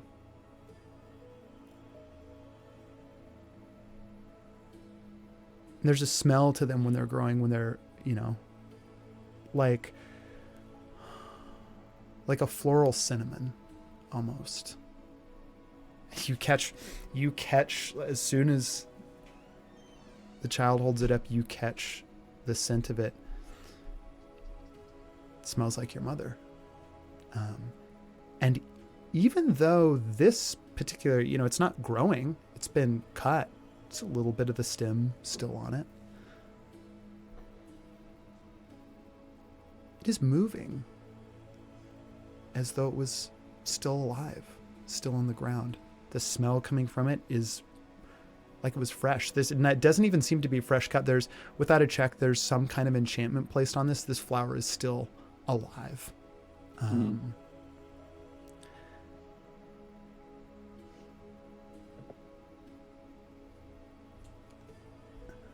And I'm not going to make you attune to it. The moment that you smell, I mean, tell me what Atticus does when he smells the flower. Sees it. He sees it, and it takes him a second to recognize what it is. And then as soon as the scent hits, he like just gives a smirk and like a nod. And he takes it and he kind of like puts it like on like almost as like a lapel, but like kind of just where through his like cape is hanging, and just kind of like sets it there and make sure it's set. No check. It is set perfectly. This is often where because your mother would wear these. And while you never saw your mother dressing up to go to, according to her, before you were born, after the Knights of the Phoenix drove out the darkness in the South Green, she married your father and swore to be done with war after that, with fighting, but she would still wear them, for ceremonial instances when she would wear her armor, and it's the exact same spot that she would put hers. And as the scent of that fills your nostrils, as long as this flower remains on your person, you will have advantage on any wisdom saving throw.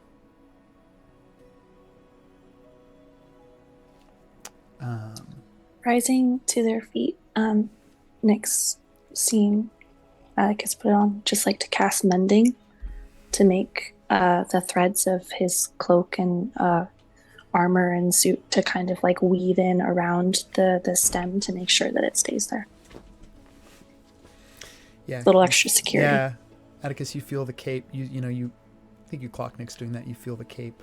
Just bring it in closer. Yeah. While that happened, Atticus like breathes in very deeply from his nose and cracks a smile and just kind of like thinking about his mom. Fauna.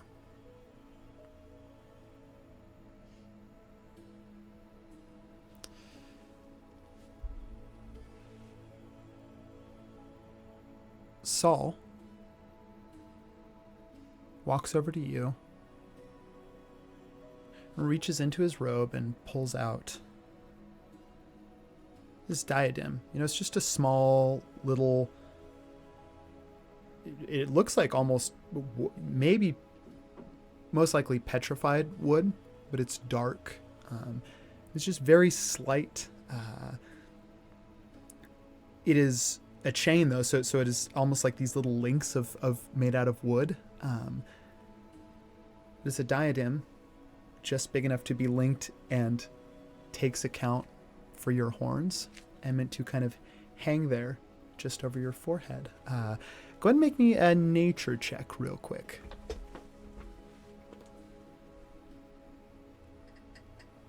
20, 30, 20. Oh, okay.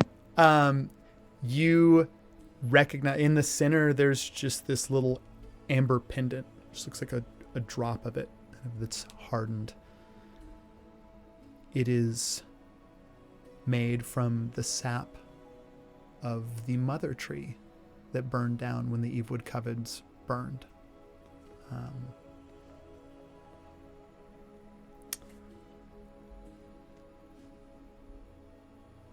And I'm not going to... This is something that you'll also have to like attune to know what it does, since no one has identify. But you can identify where the amber is from. And it is from the tree that no longer exists. I don't have identify as a spell, but I do have an identify spell scroll in my inventory that I've been hanging on to. but I'm sure I'll we could figure it have out. that conversation later. Yeah. Because Nyx Yeah. doesn't. I Well, don't think you I will need to tell wax you too, your like, yeah, girl. because if everyone attunes to these, like, you wear them for a day and attune to it, you'll know the practicals of, and if you're wearing it and any of it would come into play, unless it's like if it's just a passive effect, I'll let you know too. You don't have to attune to it to do that for a passive effect. But yeah, in addition to that, Fauna, there's Saul presses into your hands a small little sachet. You feel maybe has some kind of component, maybe spices in it. As he presses the pouch into your hands.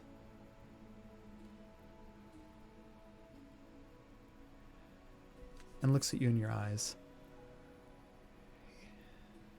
It's closer than you think. What is? I don't know. That's just what the note that came along with the pouch said. But what? No, where did these things come from? Yeah, Oh, where they- did An excellent you get question. all of this? I mean, It seems thank very- you. Whoa, They're whoa. lovely, but also, where did they come from, and why are you giving them to us? One at a time. We'll cover where they came from first. Does that seem about right? Yes, please. I've been looking for this for a very long time. We're not looking for it, but missing it. All I know, as long as I've been alive, as long as my parents were alive and my ancestors before them, and going all the way back to the beginnings of No Blossom Falls, a place like this is special, and it's not by accident that it's so difficult for travelers to stumble across it.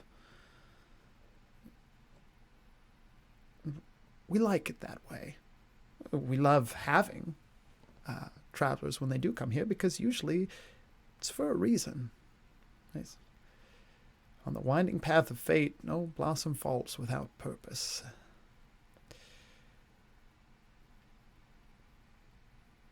In exchange for the serenity and beauty we enjoy here, No Blossom Falls has been entrusted, as long as it's been a place, with keeping these gifts. All we know is that they were given to us by a person known as the Beacon. Friends with the founder of No Blossom Falls. And for hundreds of years, we've kept these gifts safe, with a list of portents, things to look for on the day when they should be given to the appropriate travelers coming through town, that I will say fit all of your description to a T. What about our friend who went missing? Was there anything left for him? This is all there is. I don't know if your friend was somehow included in another way, but gifts were specified for. I don't hate boxes around any of you, but a shadow elf wearing a hood and cloak, even in the light of day, a very large gentleman, knightly, hailing from the House of the Phoenix. And you see Saul gives you a nod, Atticus. A young witch traveling with a curious set of are we allowed to call them horns? Head ornaments. Horns Not is sure. fine. Horns. That's what they are. Right. And somebody who would bear, well, what it says in the notes would be the blade reforged, Brightburn, which you do carry at your side.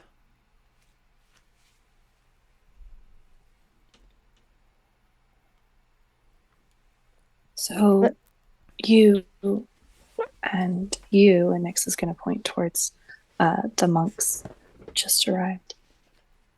Oh yes, this is unrelated. All, we all had working under the advice, the foretelling of this, the person, be something. Nix, you, as you try to remember the name, just a flash, a splitting headache just for a moment, and this like burst of light in your skull. Fauna, Gods. roll me another d10.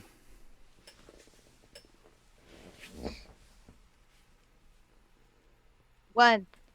Okay. No. Things were happening very quickly. Oh wait, D10. That was the time. That was the 1 minute. Yep. Perfect. Yeah. Yeah. I thought Yep. I You thought want- that no, was you- like a minutes is wisdom good save. if we You wanted, wanted- yeah, oh, you wanted a Jesus. 1. I thought that was a wisdom save and you crit failed. That Oh happens no. so quick. Oh, we're good. Made Well it for done. the 8 minutes it took you to walk down from the waterfall. Yeah. Walk real slow. So I'll give. I mean, the kids scurry off, go back to the. I mean, this was a special moment for all of them, but it's pretty quickly forgotten amidst the excitement of the festival. Saul is, Well, stands there, but he feels like his work is done. He's gonna kind of look at all of you. Hi. we're equipped. We have new friends. What's next? Yeah, I mean, we should take care of whatever's going on. That's the most pressing. Notori's gonna step up. So you think there's some kind of you said a curse, some kind of spell rippling out. I'm assuming this is a point of origin. Sure fucking feels like it. Yeah. And Nyx is wincing through like still splitting Notori's headache. going to reach over and just lay kind of this little like pattern with her thumb and 2 fingers on her forehead, and you feel the pain of that just subsides. God, that's better. Thank you. Not a problem. I think Fauna could explain it better than I could. You know me with magic stuff. But need I say more?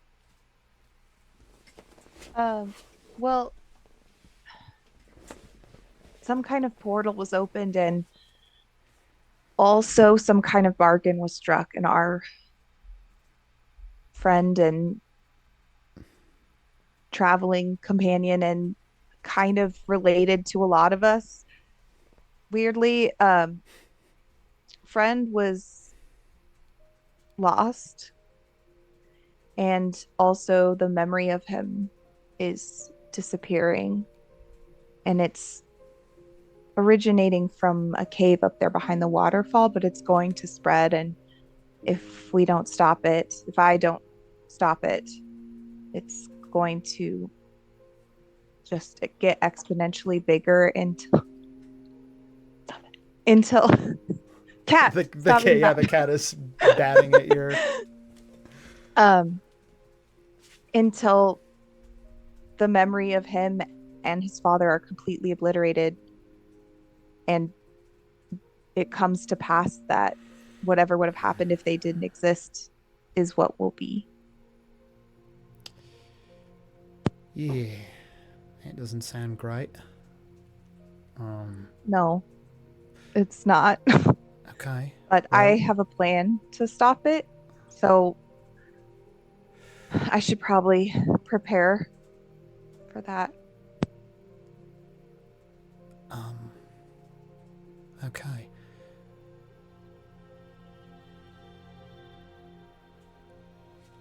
I mean, it sounds like what you're talking about doing is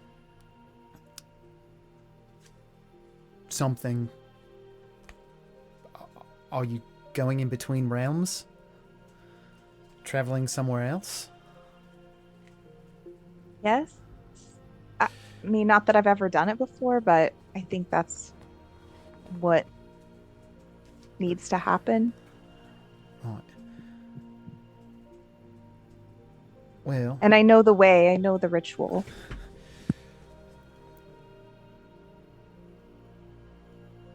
I think maybe why we're here is to make sure that once you've travelled that path and you've gotten to where you need to get and taken whatever this is, spread it, or taken that and shoved it away in that little pocket realm. I think me and the twins here, we might be able to get you back out. And if I had to venture a Really? guess as to why we're here, yeah, Was there doubt of that before? I I think mean, Anna, I, have you I been maybe holding didn't back real on us? I didn't really have a plan for that part. I just figured once I found Perrin, we would, you know how Perrin is, we just fly by the seat of our pants kind of and figure it out. I'll take your word for it.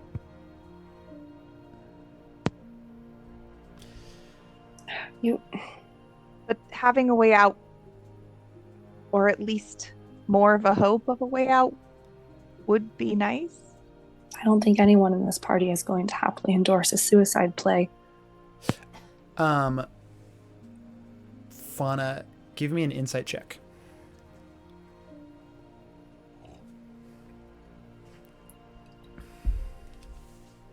26.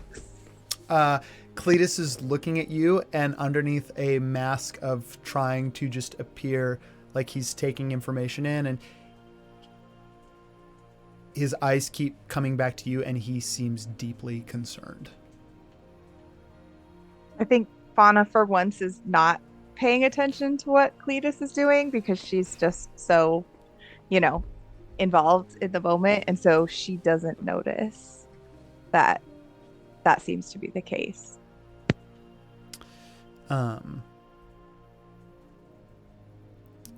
If you can get her out, please, whatever you need. Right. Well, the problem with pulling someone out of a place that, you can't see what's going on the other side is that, I mean, I don't know what you expect to be dealing with in there, but in those in-between realms, things can tend to attach to you if you're not careful. I don't know if you have any kind of protection against that, but we can wait here to pull you out on the other side, but it might be a good idea to, have backup in case when we pull you out, something comes with you, throw a hook into a pond and you never know what you'll catch.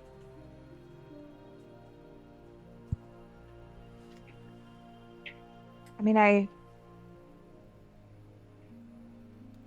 hope that isn't true going through the first way, but definitely having as much help on this side to come back would be good.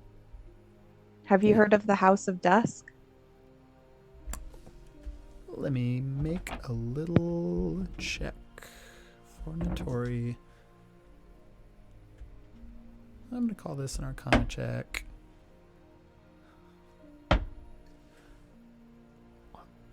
Can't say I have. Well, I think that's where Perrin went. All right. Well, I mean, best we can do.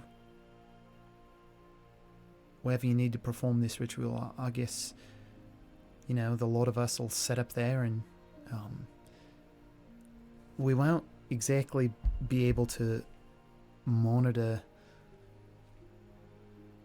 you there, but I can give you some kind of a line, basically, tug on it 3 times and we'll pull you out, kind of thing, when you need it. That would be a much better plan than I had going in. Yeah, well, the beacon's been setting this up for what would seem like now over a millennia. I'd hope somebody with prophecies that accurate has planned ahead a little bit. I hope so too. Should we head up there? Because I have no idea what I'm doing. The cat is going to look up at you. Hey, you're a really good witch. Oh, thanks. Yeah. You're a really good cat. I know I'm a really good cat. I mean, that's like my whole Wow. thing. But like, That's a cat. when you're a witch, it's not like your whole, you are a witch, but you're Fauna. But Fauna's a really good witch. Love you. I am yours. You don't have to come with me, right? If you want to stay here and be safe, There's no way that I'm not coming with you. just wanted to offer. And the cat is going to kind of like scurry ahead on the path, heading back up towards the waterfall. Well, I think I have everything I need to perform the ritual, so this is goodbye for now. Just for now. You better fucking come back or I will dive into whatever hellhole you disappear through and kill you myself. Not goodbye. That's very reassuring, thank you. It's not goodbye. Just see you later.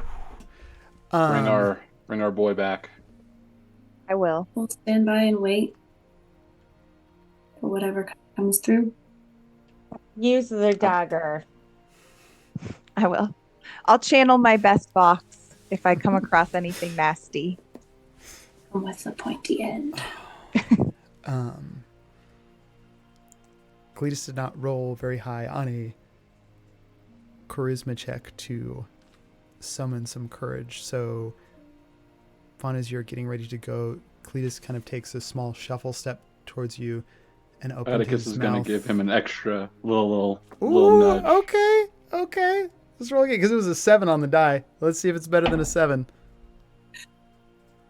Can I give him guidance? For sure, A yeah. little light slap on the ass and like a go get him. Yeah. Look it up. Okay, that's a 4 on the guidance die, plus the 16 that I rolled with advantage, so a 20, Nice. plus his charisma, which I'm pretty sure is at least plus 2, so it's...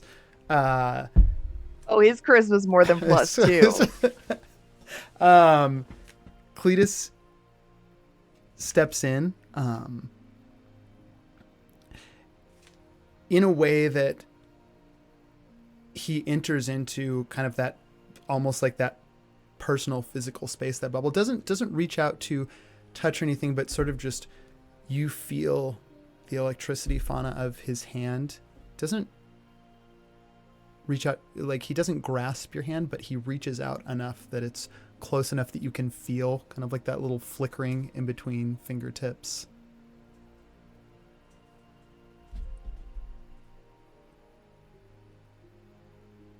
Listen,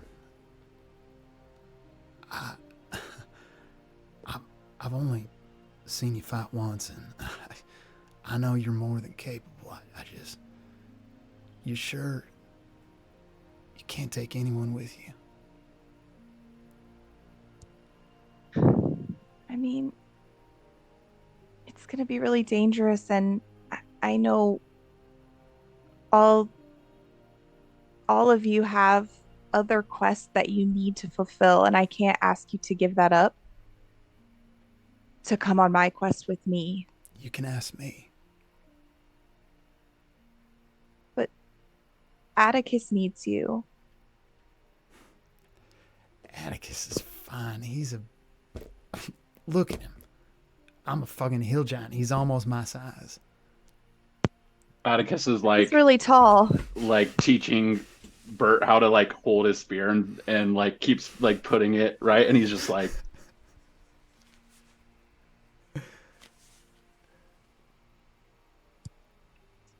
I mean, I guess I can't stop you from coming. Honestly, I don't really want to stop you from coming.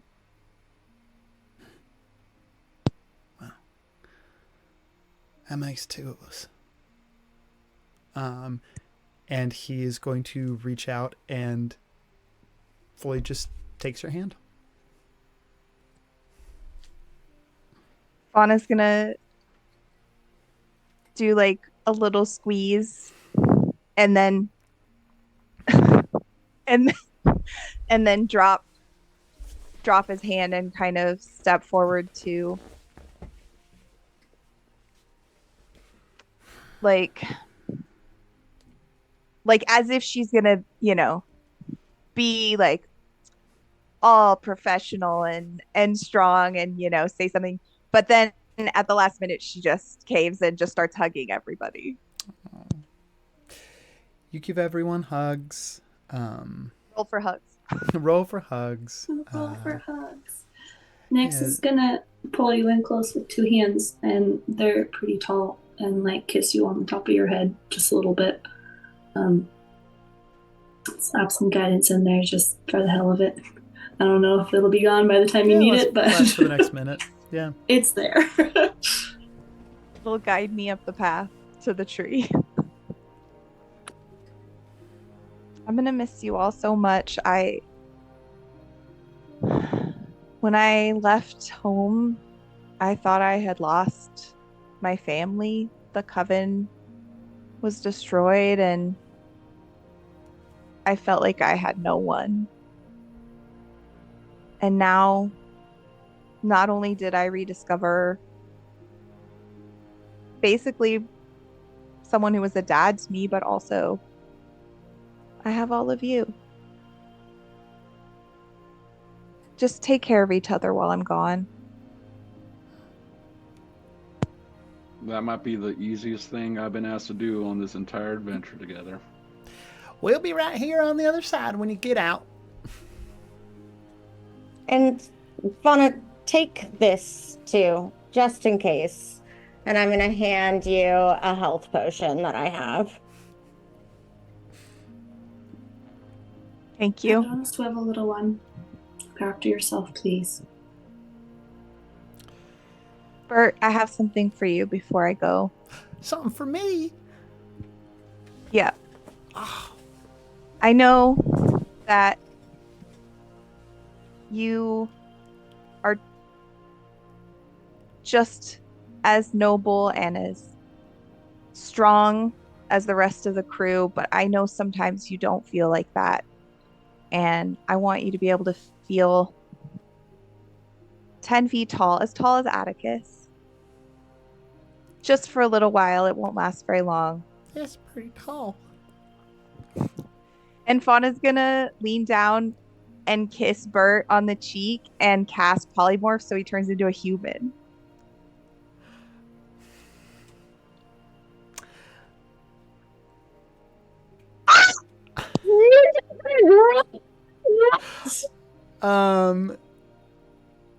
You enact this spell. A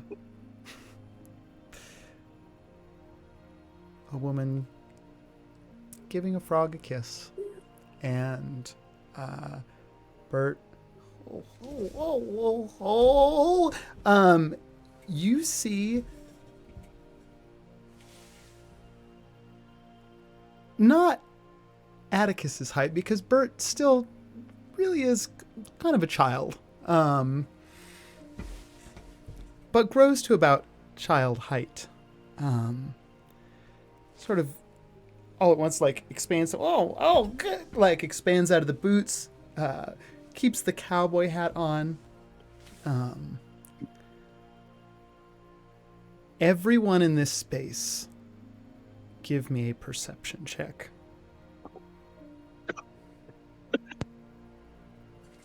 Oh my god. 18. I rolled a 22. dirty 20. Yeah, how 23. is that what we all roll so high on today? Fail all my wisdom saves, but perception on Bert being a human. Bert, Always the most important roles. yeah, Bert takes back his. Well,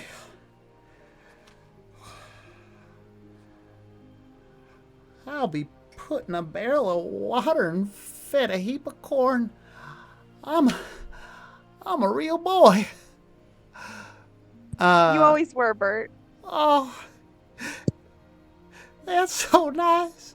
You all see some tears running down the face of a now looks to be about maybe 12, 13-year-old boy. Please tell Comes- me Bert's comes up- not drunk comes up to- anymore. It's still very tall. No, not drunk anymore. Still Oh, like thank God. comes up to about Atticus's arm, like very tall.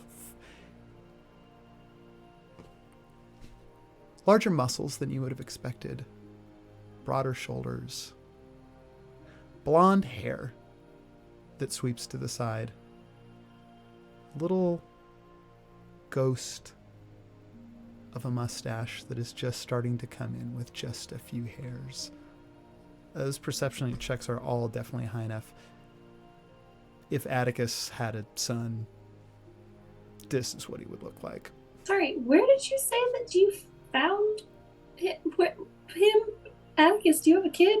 I think they found Is me. this some kind of weird curse? I think they found me in that crazy tower. I don't remember a lot about that tower, but I remember it was real weird. Wait, so many Bert. questions. Atticus is looking at Bert in this form. I wasn't going to reveal this for a really long time. And he says in a very shaky voice, "You look just like Atlas." What? What do you mean?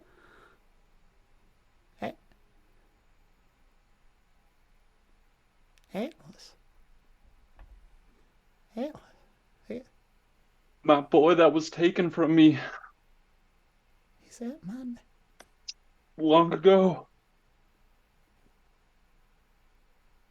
Dad? And he just hugs. He hugs Bert. Bert. Atlas. Stops for a moment. And then just buries his face. Dad. Where'd I go?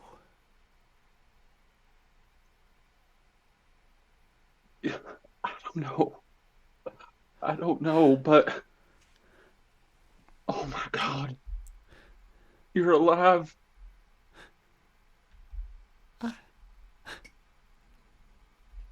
I'm alive. And I'm here with you.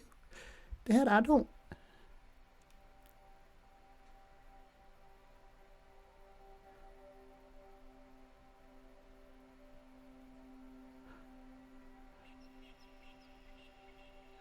When we go home,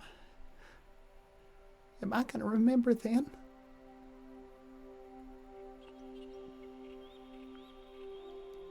For your sake, I don't want to remember anything. I just want to build new memories. Okay.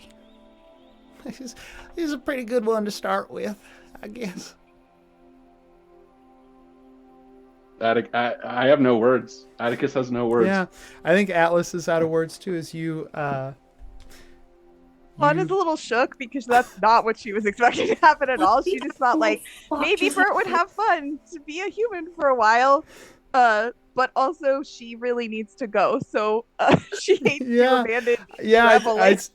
no, But I don't think you abandon. I think you take, you take this, the words stop and you just hold each other in an embrace for what seems like an eternity. And all of you witness this. I mean, Fauna, you know, I think Atticus, you would know too. Like you've seen well, I mean, actually, all of you have seen, with the exception of Nyx, have seen a polymorph spell before because certainly Vox and Atticus have. Fauna, I as you think Fauna go, would yeah.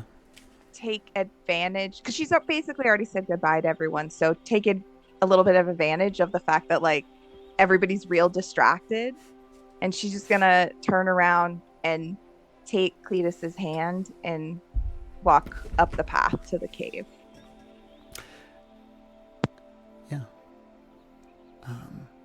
If you look back at all upon reaching the mouth of the cave, from the edge of the waterfall, you can just glimpse the group still standing, looking up at you. You know, before you left, Notori, I think all of you would see it, almost this semi-translucent golden thread that she seemed to draw out of the place where a third eye would be. Took it, pressed it with her thumb to your heart, Fauna, and the thread dissipates. But as you look down, you see the group standing. You see a young Atlas waving goodbye. Come back soon. Fauna's gonna wave and then blow them all a little kiss and then go into the cave and cast the circle to enact the ritual. Cletus looks over at you. Following your lead from here on out. I don't know nothing about this kind of stuff, but I promise, if it takes my life, I'll keep you safe. Thank you. Just stand inside the circle and you'll be fine. And I promise I'll keep you safe too.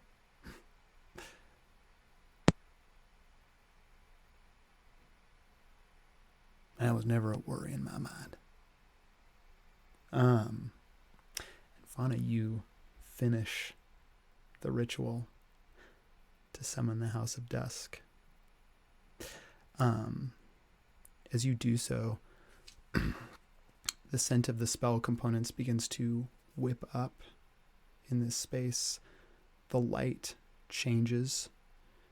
You know, it is already dusk anyway. The sun is, it's that golden time just after the sun sets, but the rays are still covering the land. And you begin to pull that light and that energy into this space. As you do, almost like a veil parting, the cliff face opposite from the tree begins to reveal a winding path at its far end, reflected in the shimmering waters of a pond that is pink from the light the sky casts down on it.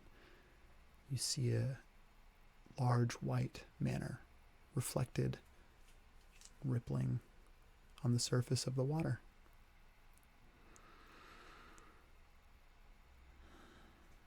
And in this moment, there is one other thing that happens.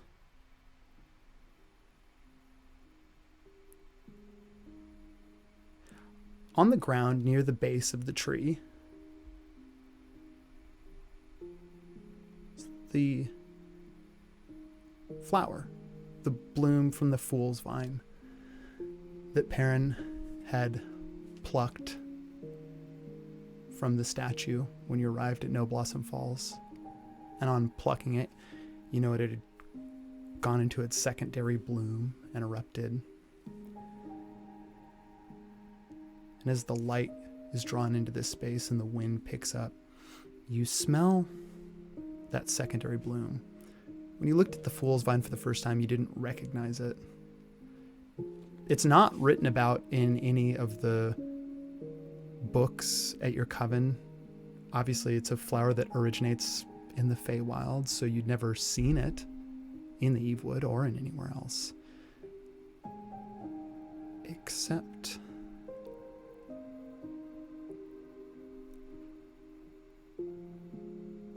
a witch comes into their full powers with intention. But even before they come into their full powers, they are attuned to the world in a way that some other people aren't. It is not unusual for a witch to have a very early memory, sometimes even just weeks after being born. In this moment, as the path appears before you, the House of Dusk reflected on that pond, you smell that blossom that had fallen when Perrin disappeared next to the tree.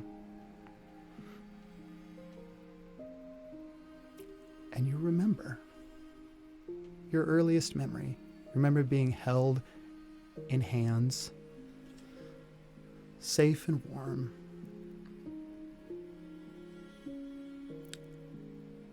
And in the golden hour of dusk, being given to someone else, and you looked up to see a face looking down at you.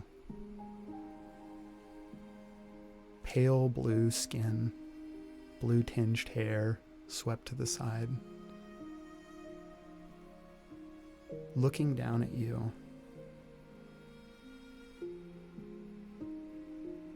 Smiling.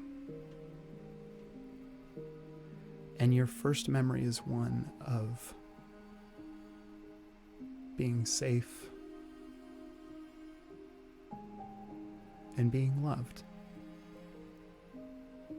As Perrin smiles down at you, comes in, puts his forehead on yours.